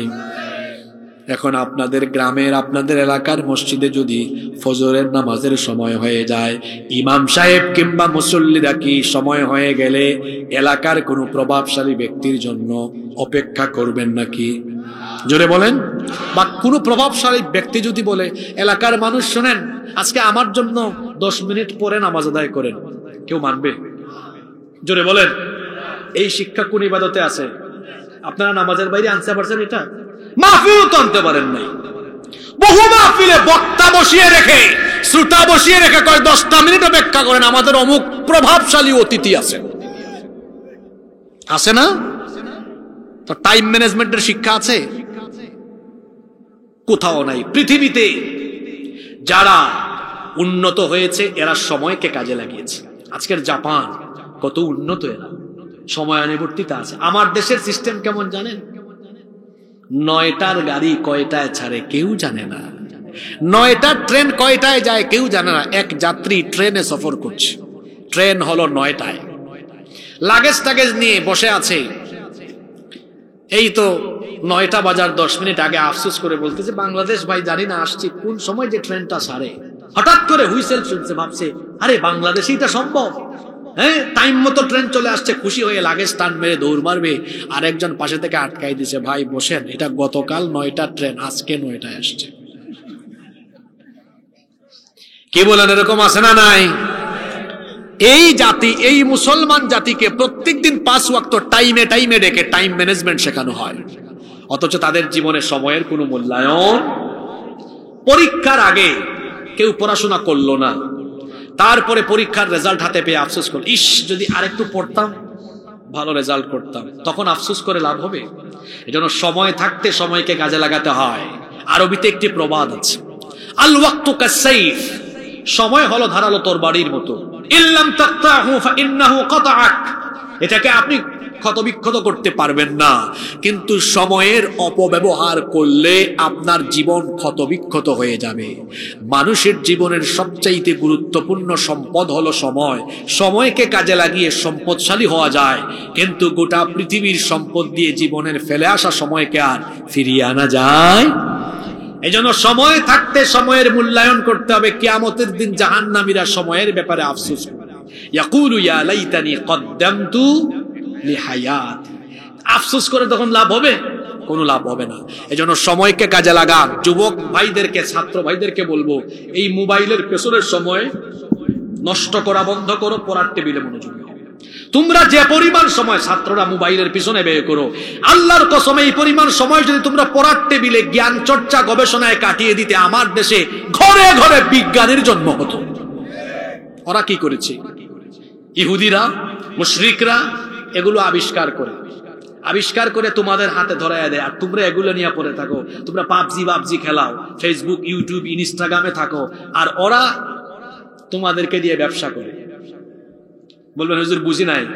তো তুমি যে পাবজি খেলাও, তুমি যে ফেসবুক, ইনস্টাগ্রাম, গুগল সব চালাও, মাগনা বিনা পয়সায় চালাও নাকি? সব তাদের অ্যাকাউন্টে গিয়ে যাচ্ছে। পৃথিবীতে জ্ঞান দিয়ে অনেক বড় হওয়া যায়। ইহুদিরা, মুশরিকরা জ্ঞানের জগতে শ্রেষ্ঠত্ব স্থাপন করার কারণে গোটা পৃথিবীর ব্যবসা, বাণিজ্য, প্রযুক্তি সব তাদের হাতে, আর মুসলমানের সন্তানরা তাদের বানানো তাদের জিনিসগুলো নিয়ে পড়ে আছে। তারা নিজেরা জ্ঞান চর্চায় গবেষণায় এগিয়ে, তারাও যে আবিষ্কারে এগিয়ে যাবে এই কোনো চিন্তা ভাবনাই মুসলমানের সন্তানের ভেতরে নাই। সময়কে কাজে লাগাও ভাই। ছাত্রদেরকে আমি অনুরোধ করছি, তোমরা কমপক্ষে 6 ঘন্টা প্রতিদিন পড়াশোনা করো। কমপক্ষে কয় ঘন্টা? কমপক্ষে কয় ঘন্টা? 6 ঘন্টা। ব্যবসায়ী ভাইয়েরা, আমার আব্বাজানরা, বাবাজানরা, আপনাদেরকে বলছি, বাবারা সময় থাকতে সময় কাজে লাগান। শরীরটা তো ঠিক আছে, এখন রুকু দিচ্ছেন না, সাজদা দিচ্ছেন না। বুড়ো হলে বলবে না, আরে কোমরের সমস্যা, বেশিক্ষণ নামাজে দাঁড়াইতে পারি না। সময় যখন ছিল তখন তো দিলেন না, সময় যখন ছিল তখন তো দিলেন না। এখন ইয়াং বয়সে দেন, বুড়া হয়ে যখন পারবেন না, আল্লাহ সওয়াব পুষায় দিবেন। ফেরেশতাকে বলবেন, দেখি আমল নামাজে লিখতেছিস, একটু ব্যাক, পেছন ফিরে যা, দেখ তার যৌবনকালে যুবককালের ইবাদত কেমন। ফেরেশতা বলে আল্লাহ যৌবনকালে একদম লম্বা সময় তাহাজ্জুদ পড়তো, 5 ওয়াক্ত নামাজ ঠিকঠাক পড়তো, এখন বুড়া হয়েছে দেখে পারে না, বেশিক্ষণ পারে না। আল্লাহ বলবেন যৌবনকালে আমারে এত ইবাদত করলো, এই সময়ে তার একটু বোনাস বাড়ায় দে, এখন যদি সময় একটু কম দে সওয়াবটা যৌবনকালের মতো দিয়ে দে। সুবহানাল্লাহ। যৌবনকালকে মূল্যায়ন করতে হবে, সময়। আর যুবকদের ব্যাপারে ইমাম কুরতুবী রাহিমাহুল্লাহর একটা কথা আমার এখন মনে পড়ল। ইমাম কুরতুবী রাহিমাহুল্লাহ কতই চমৎকার করে বলেছেন, যৌবন হলো কচু পাতার পানির মতো। কচু পাতার কচু গাছ আছে না আপনাদের এলাকায়? আছে তো, আজকে যে লতি খাওয়াইলো। আপনাদের এলাকায় লতি আছে মনে হয় অনেক, লতিগুলো অনেক মজাও। তো এই যে কচু পাতায় পানি, যুবক ভাইরা বলেন তো কচু পাতায় পানি পড়লে বেশিক্ষণ থাকে? টলমল টলমল করে যে কোনো মুহূর্তে পড়ে যেতে পারে। যৌবনকালকে ইমাম কুরতুবী রাহিমাহুল্লাহ কচু পাতার পানির সঙ্গে এজন্য তুলনা করেছেন, কচু পাতার পানি যেমন যে কোনো মুহূর্তে পড়ে যেতে পারে, ঠিক তেমনি চরিত্র বিধ্বংসী, চতুর্দিকে যে চরিত্র বিধ্বংসী উপাদান আছে এগুলোর দ্বারা আক্রান্ত হয়ে যৌবনকালও যে কোনো মুহূর্তে ধ্বংস হয়ে যেতে। যৌবনকালকে মূল্যায়ন করতে হবে, কারণ youth is called the golden season of human life. যৌবনকালকে বলা হয় মানুষের জীবনের সোনালী সময়। এই সময়কে যারা কাজে লাগাবে এরা এস্টাবলিশড হবে, প্রতিষ্ঠিত হবে, দুনিয়াতে সম্মানিত হবে, আখিরাতে সম্মানিত হবে। এজন্য সময়কে কাজে লাগাবো। পারবো তো ইনশাআল্লাহ? বাকি পয়েন্টগুলো গুরুত্বপূর্ণ, আমি সময় চেয়ে নিই। আপনারা কি আমাকে 15 থেকে 16 মিনিট সময় ধৈর্য ধরে দিতে পারবেন? পারবেন? নাম্বার 5 নাম্বার, নামাজ আমাদেরকে আনুগত্য আর বন্দেগীর শিক্ষা দেয়। এই যে আমরা প্রতিদিন 5 ওয়াক্ত আজান হলে নামাজে চলে আসতেছি, হুকুম মানতেছি কার? জোরে বলেন, হুকুম মানতেছি কার? এই যে আল্লাহর ইবাদত করলাম, এই রকম ইবাদত করতে হবে। কতদিন আল্লাহ বলছেন এই রকম বিধান মানতে হবে, ওয়া'বুদ রাব্বাকা হাত্তা ইয়াতিয়াকাল ইয়াকিন।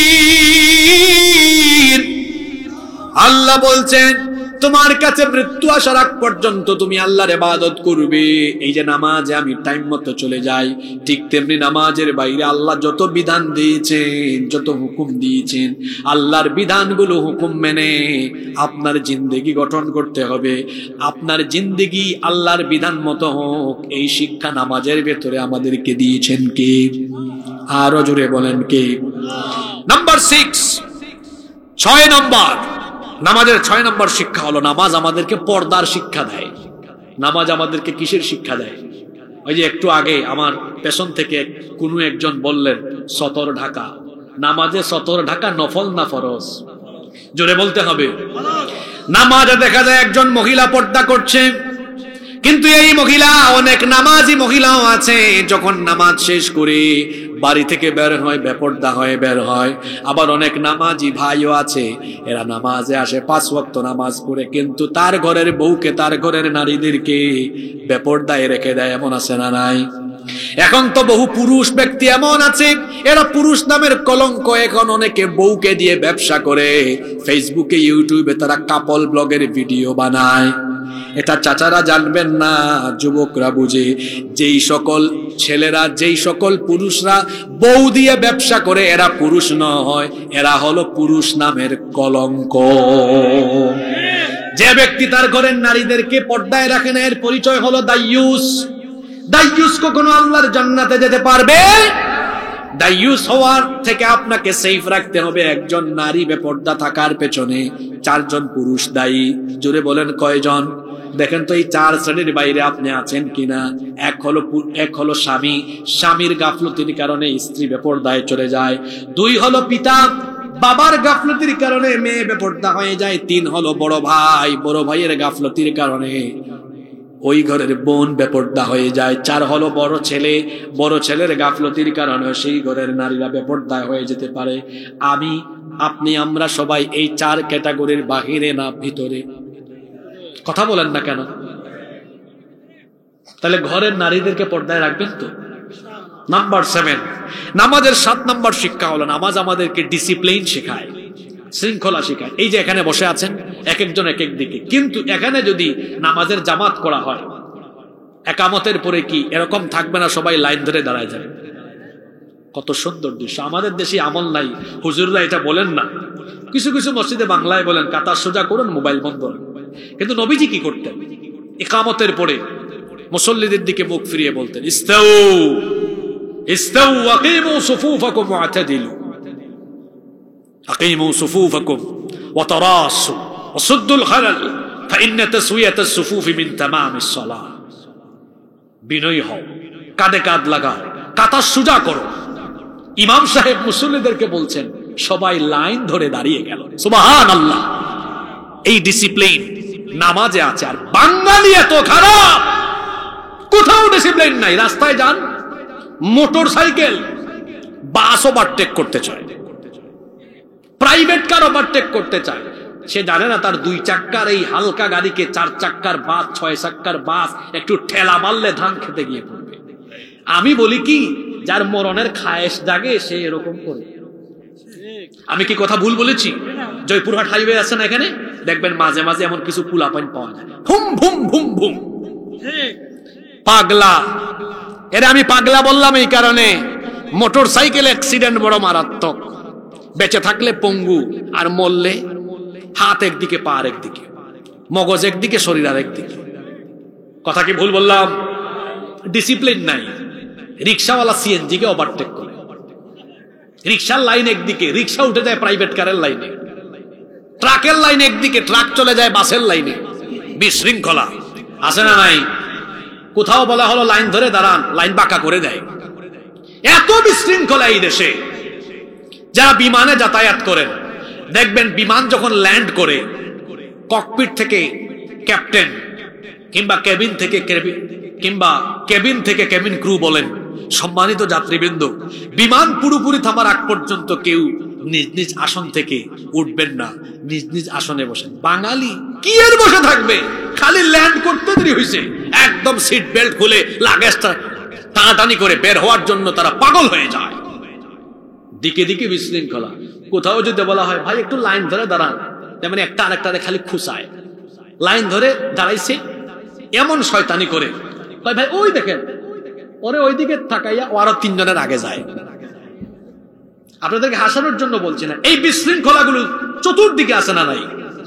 মাহফিলেও তো যদি বলি তাকান, শুনেন, ও একবার ডানে তাকায়, একবার বামে তাকায়, কোন শৃঙ্খলা নাই। ফোন রিসিভ করে, আমাদেরও তো ফোন আছে। এই 1.5 ঘন্টা আলোচনা চলছে, ফোনের দিকে তাকাবো না, অন্য কোনো দিকে মনোযোগী হবো না। আমি যখন যে কাজ করব, শুধু আমার মনোযোগ ওই কাজে থাকবে, আমার কনসেন্ট্রেশন শুধু ওই কাজে থাকবে। এক মহিলা রান্না করছে, রান্না করার সময় মনোযোগ যদি রান্নার বাইরে অন্য কোথাও দেয়, ওই দিন তরকারির অবস্থা খারাপ।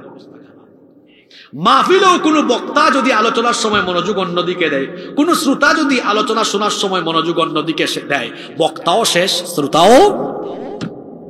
এক নানা বাড়ি গিয়েছে, নাতি জিজ্ঞেস করেছে পরের দিন, নানা কালকে না সারা রাত ওয়াজ শুনছো, কি শুনছো? আর বলিস না, হুজুর চিৎকার মারে। তাই হুজুর কি বলেছে? কয় ফাটাই ফেলছে ওয়াজ করে। কয় কি ফাটাইলো?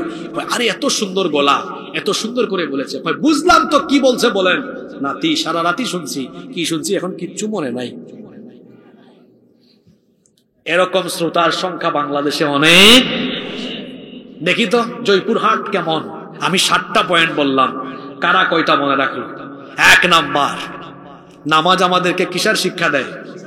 এই ভাই একদম সামনে বসেছে, ক্লাসের ভালো ছাত্রের নোট করে ফেলছে, মাশাআল্লাহ, শুকর আল্লাহ, জাযাকাল্লাহু খাইর। 2 নাম্বার, নামাজ আমাদেরকে ঐক্যের শিক্ষা দেয়। 3 নাম্বার, এত সোজা লাগে না, এরকম 2-3 জন হইলেই হয়, এনাফ, যথেষ্ট। 3 নাম্বার, নামাজ আমাদেরকে সাম্যের শিক্ষা, বৈষম্যহীন সমাজ গঠনের শিক্ষা দেয়। 4 নাম্বার, সময়ানুবর্তিতা শেখায়। বাকিরা তাকায় আছে, কি কয়, মনোযোগ তো নাই আপনার। কি করছেন এই সময়গুলা? নষ্ট করলেন সময়গুলা, ফালতু নষ্ট করলেন সময়, বলতে পারেন না। 5 নাম্বার, আনুগত্য বন্দেগীর শিক্ষা দেয়। তারপর 6 নাম্বার, পর্দার শিক্ষা দেয়। 7 নাম্বার, ডিসিপ্লিন শেখায়। 10 মিনিট 12 মিনিট থাকবেন তো? নাম্বার 8 নাম্বার, নামাজ আমাদেরকে সঠিক নেতা নির্বাচনের পদ্ধতি শিক্ষা দেয়। এক নামাজে কত কিছু দেখছেন।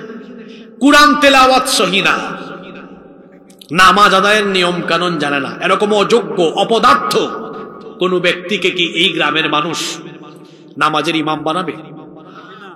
এত আসতে বললেন, বানাবেন? তাহলে বোঝা গেল আমরা সবাই এই জায়গায় সচেতন।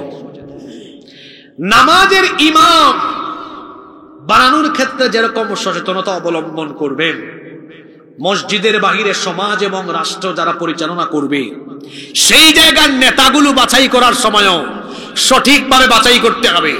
যেভাবে নামাজে আমরা অযোগ্য অপদার্থ কোনো ব্যক্তিকে ইমাম বানাই না, ঠিক তেমনি নামাজের বাহিরে সমাজে অযোগ্য অপদার্থ, চোর, ডাকাত, সন্ত্রাস, চাঁদাবাজ, লুণ্ঠনকারী কাউকে সমাজ এবং রাষ্ট্রের নেতৃত্বের কোনো আসনে আমরা আসীন করব না।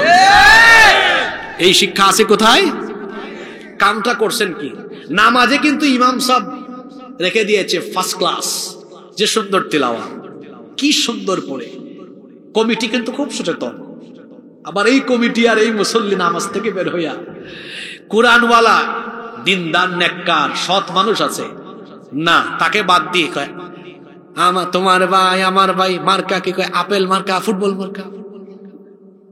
যার পিছনে স্লোগান দেশে কিন্তু টাটকা চোর, টাটকা ডাকাত।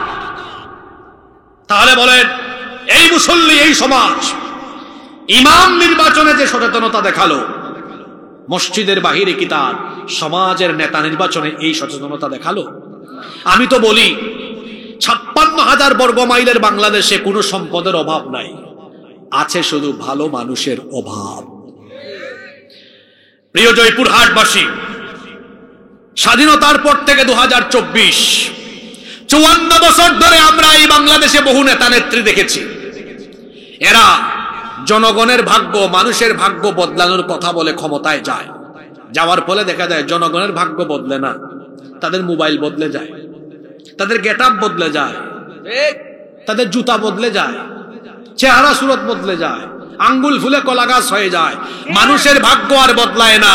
মানুষের ভাগ্য বদলাতে হলে চোর, ডাকাত, সন্ত্রাসীর পরিবর্তে কোরআনওয়ালা লোকদেরকে সমাজের প্রত্যেকটি সেক্টরে বসিয়ে দিতে হবে। এই শিক্ষা নামাজের ভেতরে আসে না নাই?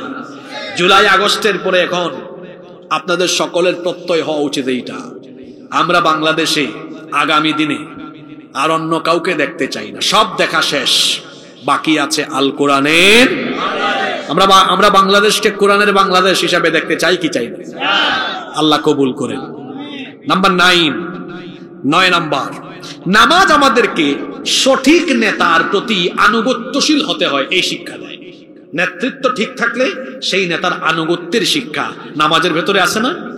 আচ্ছা, নামাজে ইমাম সাহেব যখন রুকুতে যায়, মুসল্লি কি তখন সাজদায় যায়? যদি বলেন ইমাম সাহেব রুকুতে তো মুসল্লিও রুকুতে, ইমাম সাহেব সাজদাতে তো মুসল্লিও।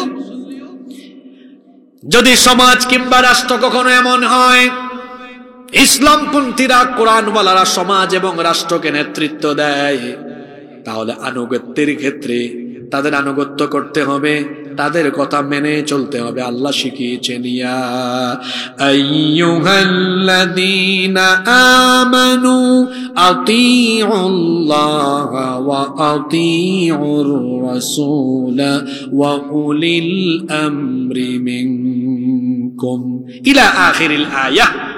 হে ঈমানদাররা, তোমরা আল্লাহ আর রাসূলের আনুগত্য করো।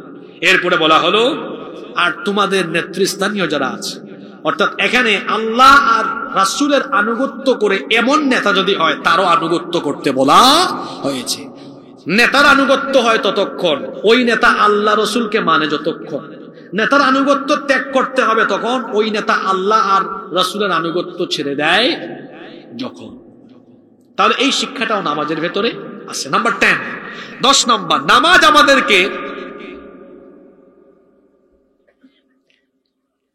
আমাদেরকে নেতৃত্বে ভুল থাকলে সংশোধন হওয়ার শিক্ষা দেয়। আপনার নামাজে ইমাম সাহেব বললেন আল্লাহু আকবার, নামাজ শুরু করছেন এভাবে, আর রহমানু আল্লামাল কুরআন খালাকাল ইনসানা আল্লামাহুল বায়ান। একেবারে চাষাবাদ করে এমন কোন কৃষক বাবাও যদি নামাজে থাকেন, তিনি পিছন থেকে নিন্দা জানাবেন, আলহামদুলিল্লাহি রাব্বিল আলামিন, প্রতিবাদ হয়ে যাচ্ছে, মানে লোকমা দিচ্ছেন, ঠিক করে দিচ্ছেন। নামাজে যদি ইমাম সাহেব ভুল করেন, পিছন থেকে কি মুসল্লি লোকমা দেয় না? কথা বলেন, দেয় কিনা? মুসলমানদের হবে এইরকম, তার সমাজে কোন নেতা যদি জুলুম করে, অন্যায় করে, সে চুপ থাকবে না, প্রতিবাদের ভাষায় গর্জে উঠবে। এই শিক্ষা নামাজে আছে না নাই? কিন্তু দেশের অনেক ক্রান্তিকালীন সময়, এখন তো ফেসবুকে বলেন, অনলাইনে বলেন, অফলাইনে বলেন, মুজাহিদের অভাব নাই। দেশের ক্রান্তিকালীন সময়ে অনেকে কিন্তু মুখের মধ্যে একদম তালা লাগিয়ে রেখে দিছিল, ছিল কি ছিল না? হিকমতের দোহাই দিয়ে সত্য কথাগুলো বলতে পারে। জালিমের সামনে সত্য কথা বলতে পারো একটা জিহাদ। কোথাও কোনো অন্যায় হলে বলে ফেলতে হবে। এই যে বর্তমান ইউনূস সরকার, যেখানে ভুল করবে সেখানেই বলতে হবে। আমি আজকেও আমার ফেসবুক পেজে লিখেছি, এই সরকার, বর্তমান এই সরকার আইন শৃঙ্খলা পরিস্থিতি নিয়ন্ত্রণে সম্পূর্ণ ব্যর্থ হয়েছে, এবং তারা অনেক ক্ষেত্রে ব্যর্থ। ফ্যাসিস্টদের, দূষরদেরকে তারা পুনর্বাসন করেছে, বিপ্লবের চেতনাকে তারা ক্ষুণ্ণ করেছে। ওই যে আগেই বললাম, বিপ্লবী চেতনাকে ধারণ না করে তারা উল্টু প্রথম আলো আর ডেইলি স্টারের প্রোডাক্ট যারা, এদেরকে সেট করে দিয়েছে। সাবধান করছি, ভারতপন্থী এবং প্রথম আলো আর ডেইলি স্টারের প্রোডাক্ট যারা, এদেরকে দিয়ে বাংলাদেশে কোনো অস্থিতিশীল পরিস্থিতি সৃষ্টি করার কোনো অপচেষ্টা করা হলে এই বাংলাদেশের মানুষ সেটাকে অত্যন্ত তুমুল ভাবে প্রতিরোধ করবে। সম্মানিত উপস্থিতি, নামাজের 11 নম্বর শিক্ষা হলো ভুল নেতৃত্ব পরিবর্তনের শিক্ষাও নামাজ আমাদেরকে দেয়। ইমাম সাহেবকে লুকমা দিচ্ছে, ইমাম সাহেব শুনে না, মুসল্লি তখন পিছন থেকে কি করে? ইমাম সাহেবকে সরিয়ে দেয়, আরেকজন চলে যায়। ঠিক তেমনি নামাজের বাহিরে কেউ ভুল করলে, নেতৃত্বে সমস্যা থাকলে সংশোধনে দেওয়া হবে, বারবার বলা হবে, কথা না শুনলে বলে ঘাড় ধরে চেয়ার থেকে নামায় দিতে হবে। এটা নামাজের শিক্ষা। নামাজের 12 নম্বর শিক্ষা হলো, নামাজ আমাদেরকে সবরের শিক্ষা দেয়। কিসের শিক্ষা দেয়? যতক্ষণ নামাজ শেষ হবে না, সবর করতে হবে। ফজরের নামাজটা লম্বা, সবর আছে। আবার সবচেয়ে লম্বা নামাজ রমজান মাসে হয়। কিসের নামাজ? তারাবির নামাজ, 1.5 ঘন্টা 2 ঘন্টা হয়। এখানে একটা সবরের দরকার হয়। সারাদিন রোজা রেখেছে, রোজার ক্লান্তি, এরপরে আবার নামাজটা দীর্ঘ, সবর করে করে নামাজ আদায় করছে। আমাদের জীবনের প্রতিটি ক্ষেত্রে সবরের দরকার। জীবনে অনেক কঠিন সময় আসবে, দুঃখ দুর্দশা আসবে, মুসিবত আসবে, তখন উত্তম ভাবে সবরের নীতি অবলম্বন করতে হবে। এই শিক্ষাও নামাজের ভিতরে আছে না নাই? সময়ের অভাবে কোরআন হাদিসের অনেক রেফারেন্স আমি উদ্ধৃত করতে পারছি না। নাম্বার 13 নম্বর হচ্ছে, নামাজ আমাদেরকে জীবন সংশোধনের শিক্ষা দেয়। নামাজ ভুল হয়ে গেল, এটা সংশোধন করার জন্য সাজদায়ে সাহু আছে না নাই? সাজদায়ে সাহু দিলে আবার নামাজটা কারেকশন হয়ে যাচ্ছে। আমাদের জীবনে ভুল হবে, আমরা ভুল করব, ভুল করার দূষণীয় নয়, ভুল করে ভুলের উপর থাকা হলো দূষণীয়। বান্দাও ভুল করবে, কিন্তু ভুল করার পরে সে ভুলের উপরে থাকবে না, বরং অনুতপ্ত হবে। জীবনকে সংশোধন করার জন্য আল্লাহ একটা পথ খোলা রেখেছেন, সেই পথ হলো তাওবার পথ। বান্দা যখন তওবা করে ফেলে, হাদিসে কুদসিতে এসেছে, আল্লাহ তাআলা বলেছেন, ইবনা আদম লাউ বালাগাত যুনুবুকা আনানাস সামাই সুম্মা ইস্তাগফারতানি গফারতু লাক। হে আদম সন্তান, তুমি যদি আকাশের উচ্চতা পর্যন্ত গুনাহ করে ফেলো, আকাশ সমপরিমাণ গুনাহ করে যদি আমার রহমতের আশা করে, লজ্জিত হয়ে, অনুতপ্ত হয়ে আমার কাছে তওবা করে ক্ষমা চাও, বান্দারে জেনে রেখো, আমি আল্লাহ আমার আকাশ সমপরিমাণ দয়া নিয়ে হাজির হয়ে তোমার সব গুনাহ আমি মাফ করে দিব। এজন্য জীবন সংশোধনের জন্য একটা আমল শিখাই দিই। আমলটা আপনারা করবেন, প্রত্যেক দিন ইস্তেগফার করবেন, তওবা করবেন। এটা আমার নবীর একটা অন্যতম আমল ছিল। আমার নবী প্রত্যেক দিন ইস্তেগফার করতেন। কতবার? 70 থেকে 100 বার, 70 থেকে, এক হাদিসে এসেছে 70 বার, আর এক হাদিসে এসেছে 100 বার। দুই হাদিসকে সমন্বয় করে আমরা বলতে পারি 70 থেকে 100 বার। জয়পুরহাটের মানুষ, আপনারা বলেন তো দেখি, আমার নবীর জীবনে গুনাহের কোনো ছিটা ফুটা আছে নাকি? আমার নবীর জীবনে কোনো গুনাহ নাই। জন্ম থেকে নিয়ে ওফাত পর্যন্ত, নবুয়তের আগেও মাসুম, নবুয়তের পরেও মাসুম। আমার নবীর জীবনে গুনাহ না থাকা সত্ত্বেও ডেইলি ইস্তেগফার করেছেন 70 থেকে 100 বার। এখন আসেন, আপনার খবর কি? আমি আপনি নবীর উম্মত, আমার আপনার জীবনে গুনাহ আর গুনাহ করে ফেলি আমরা। এখন আমার আপনার জীবনে গুনাহ আছে, প্রশ্ন হলো আমরা প্রত্যেক দিন ইস্তেগফার করি কয়বার? দেখছেন, নবী করেন গুনাহ নাই, নবীর, সেই নবী ইস্তেগফার করেন কয়বার? 70 থেকে 100 বার। আর আমার গুনাহ আর গুনাহ, আমার ইস্তেগফারের কোনো টাইম। খামাখা কথা বলে, অযথাই কথা বলে, সময় নষ্ট করে। জবান হেফাজতের ব্যাপারে কোরআনে অনেক কথা আছে, হাদিসেও অনেক কথা আছে। জবানের হেফাজতকারীরা আল্লাহর নবীর জান্নাতের সুপারিশ পাবে। জবানের হেফাজত করবেন, জবানটাকে কাজে লাগাবেন।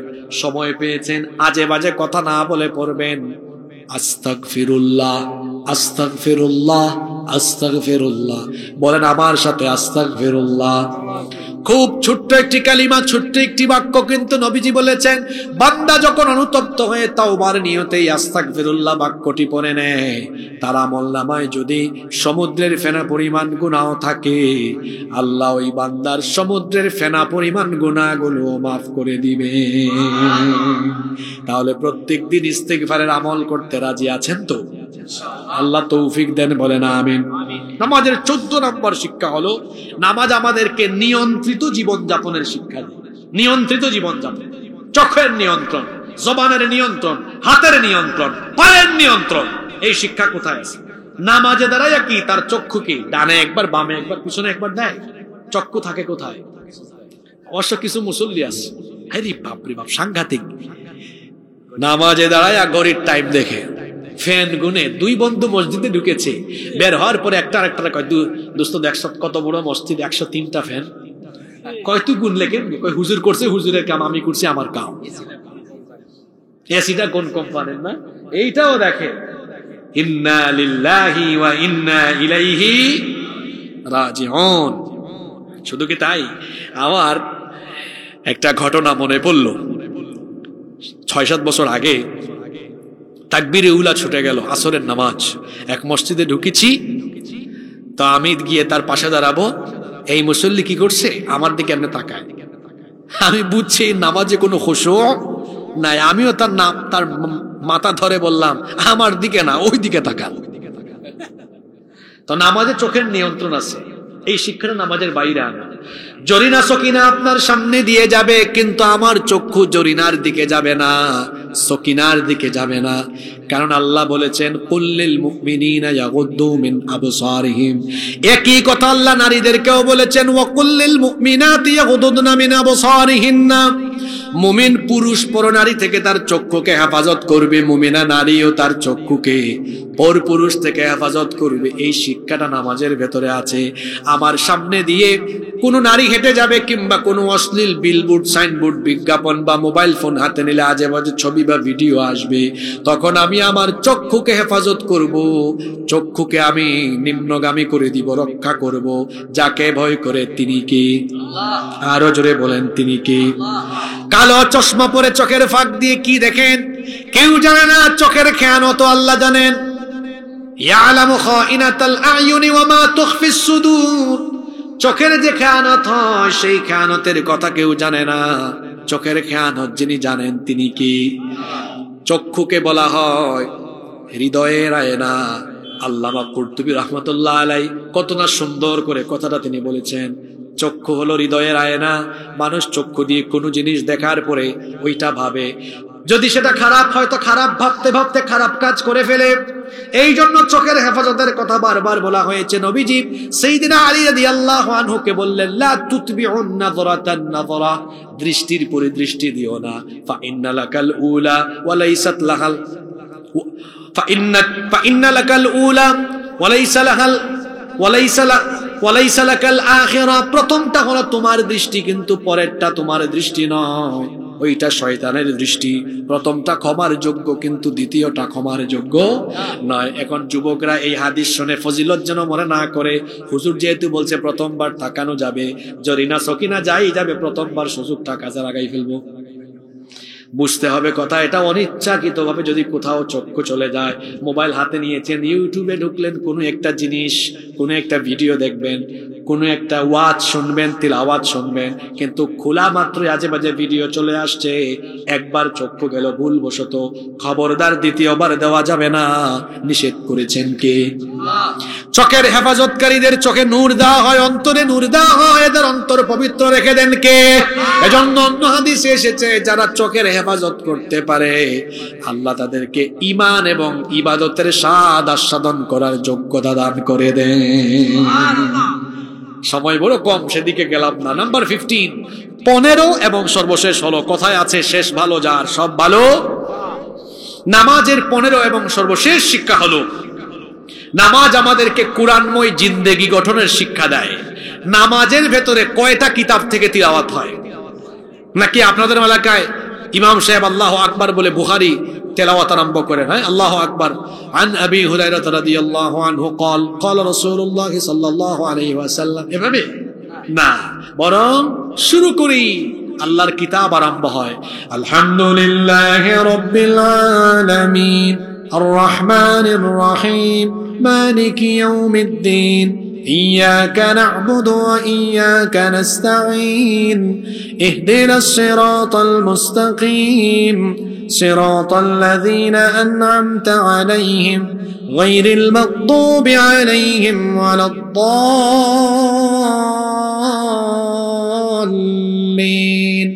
কোন কিতাব? কোন কিতাব? কথা বলছেন না কেন? কোরআন। নামাজের শুরু থেকে শেষ পর্যন্ত এক কিতাবের তেলাওয়াত। সেই কিতাব কি? কি শিক্ষা পেলেন? নামাজে যেমন মুসলমান কোরআন তেলাওয়াত করবে, কোরআনই পড়বে, ঠিক তেমনি নামাজের বাহিরে নামাজের বাহিরে মানুষ কোরআনের আইন ছাড়া অন্য কোনো আইন মানবে না, মানুষের আইন মানবে না, বরং নামাজের বাইরে আল্লাহর কোরআনের বিধান প্রতিষ্ঠার জন্য প্রাণান্তকর প্রচেষ্টা, অর্থাৎ জিহাদ ফি সাবিলিল্লাহর কাজে সম্পৃক্ত থাকবে। এটা কিসের শিক্ষা? নামাজের শিক্ষা। কিসের শিক্ষা? আহা, শেষ কথা বলে যায়, আমার রাসূল কি করলেন? মসজিদে নববীতে ইমামতি করলেন, মসজিদে নববীতে নামাজে কোরআন তেলাওয়াত করলেন, মসজিদে নববীতে আহলে সুফা যারা ছিলেন তাদেরকে কোরআনের দর্শ দিলেন, আর মসজিদে নববীর বাহিরে যে রাষ্ট্রের গোড়াপত্তন করলেন সেই মদিনা রাষ্ট্রটাকেও তিনি কোরআন দিয়ে পরিচালনা করলেন। এটা আল্লাহ রসুলের ইসলাম। আর আমাদের কলিমুদ্দিন সলিমুদ্দিনের ইসলাম কি? কয় ধর্ম আর রাজনীতি সম্পূর্ণ আলাদা। তারে বলেন আউযুবিল্লাহ বিসমিল্লাহ পড়তে, তার আউযুবিল্লাহ বিসমিল্লাহ 20টা ভুল হবে। ও কি বুঝে কোরআন আর কি বুঝে রাজনীতি? যদি রাজনীতি ইসলামের বাহিরে হয়, কোরআনের বাহিরে হয়, তাহলে তারে জিজ্ঞেস করেন, তোর বাপ দাদার আইন দিয়ে কি রসুল 10 বছর মদিনা চালিয়েছেন নাকি? আমার রসুল মদিনা রাষ্ট্র পরিচালনা করেছেন কার আইন দিয়ে? যে আল্লাহর হুকুম মতো নামাজ পরিচালনা হয়, সে আল্লাহর হুকুম মতো সমাজ চলবে, রাষ্ট্র চলবে, এই বিধান কার? আমরা মসজিদ মাদ্রাসায় কোরআন রেখেছি, রাষ্ট্র পরিচালনায় কোরআন বাদ দিয়ে আমরা এখন দেখেন না, কয় আসেন আসেন সংবিধান সংস্কার হবে, আলেমদেরকেও ডাক দেয়, ওই গ্রুপকে ওই গ্রুপের সব দলকে ডাক দেয়। এই সংবিধান সংস্কার হতে হতে 17-18 বার হয়েছে, আরো যে কতবার হয় আল্লাহ জানেন। আর কোরআন 1500 বছর আগে নাজিল হয়েছে, আজ পর্যন্ত সংস্কার বা সংশোধন কত হাজার বার হয়েছে? কথা বলছেন না কেন? একবারও? এটা ফিক্সড সংবিধান, ফিক্সড, চূড়ান্ত, last and final, last and final. Yunus সাহেব যেটা করবেন ওটা ফাইনাল না, পরবর্তী সরকার এসে আবার হাত দিবে, আজকে বলে গেলাম, এর পরের সরকার এসে আবার হাত দিবে। কিন্তু যদি বাংলাদেশ পরিচালনায় আল্লাহর কিতাবের আইনকে গ্রহণ করা হয়, ব্যক্তির পর ব্যক্তি আসবে, দলের পর দল আসবে, দল পরিবর্তন, ব্যক্তি পরিবর্তন হবে, কিন্তু আল্লাহর আইনের কোনো পরিবর্তন হবে না। তাহলে বোঝা গেল আল্লাহর বিধান ছাড়া শান্তি আসবে না, মুক্তি আসবে। নামাজের এই মোট কয়টা শিক্ষার কথা বলেন, জোরে বলেন। এখন আপনারা বলেন, এই 15টা শিক্ষা যদি নামাজের বাইরে থাকতো, আমাদের সমাজ কিরকম থাকতো? বদলে যেত। মুসল্লি কেমন মুসল্লি? ঠুক ঠুক করে রুকু মারে, সাজদা মারে, কিন্তু নামাজের বাইরে নামাজের কোন শিক্ষা তার জীবনে প্রতিফলিত করতে পারলো? আসেন আজকে আমরা সিদ্ধান্ত নিই। 1 নম্বর সিদ্ধান্ত, মরার আগ পর্যন্ত নামাজ কাজা করব ইনশাআল্লাহ। রাজি আছেন? ইনশাআল্লাহ। 1। 2 নাম্বার, নামাজের এই শিক্ষা যা আমরা শুনলাম এগুলোকে জীবনে আমরা বাস্তবায়ন করব ইনশাআল্লাহ, ইনশাআল্লাহ। 3 নাম্বার, আমরা অন্যান্য কোন দল মত, মানব রচিত মতাদর্শ মতবাদের পিছনে আর ছুটবো না। আমরা আল্লাহর জমিনে আল্লাহর দ্বীন বাস্তবায়নের জন্য আমরা সবাই ঐক্যবদ্ধভাবে কাজ করব ইনশাআল্লাহ, ইনশাআল্লাহ।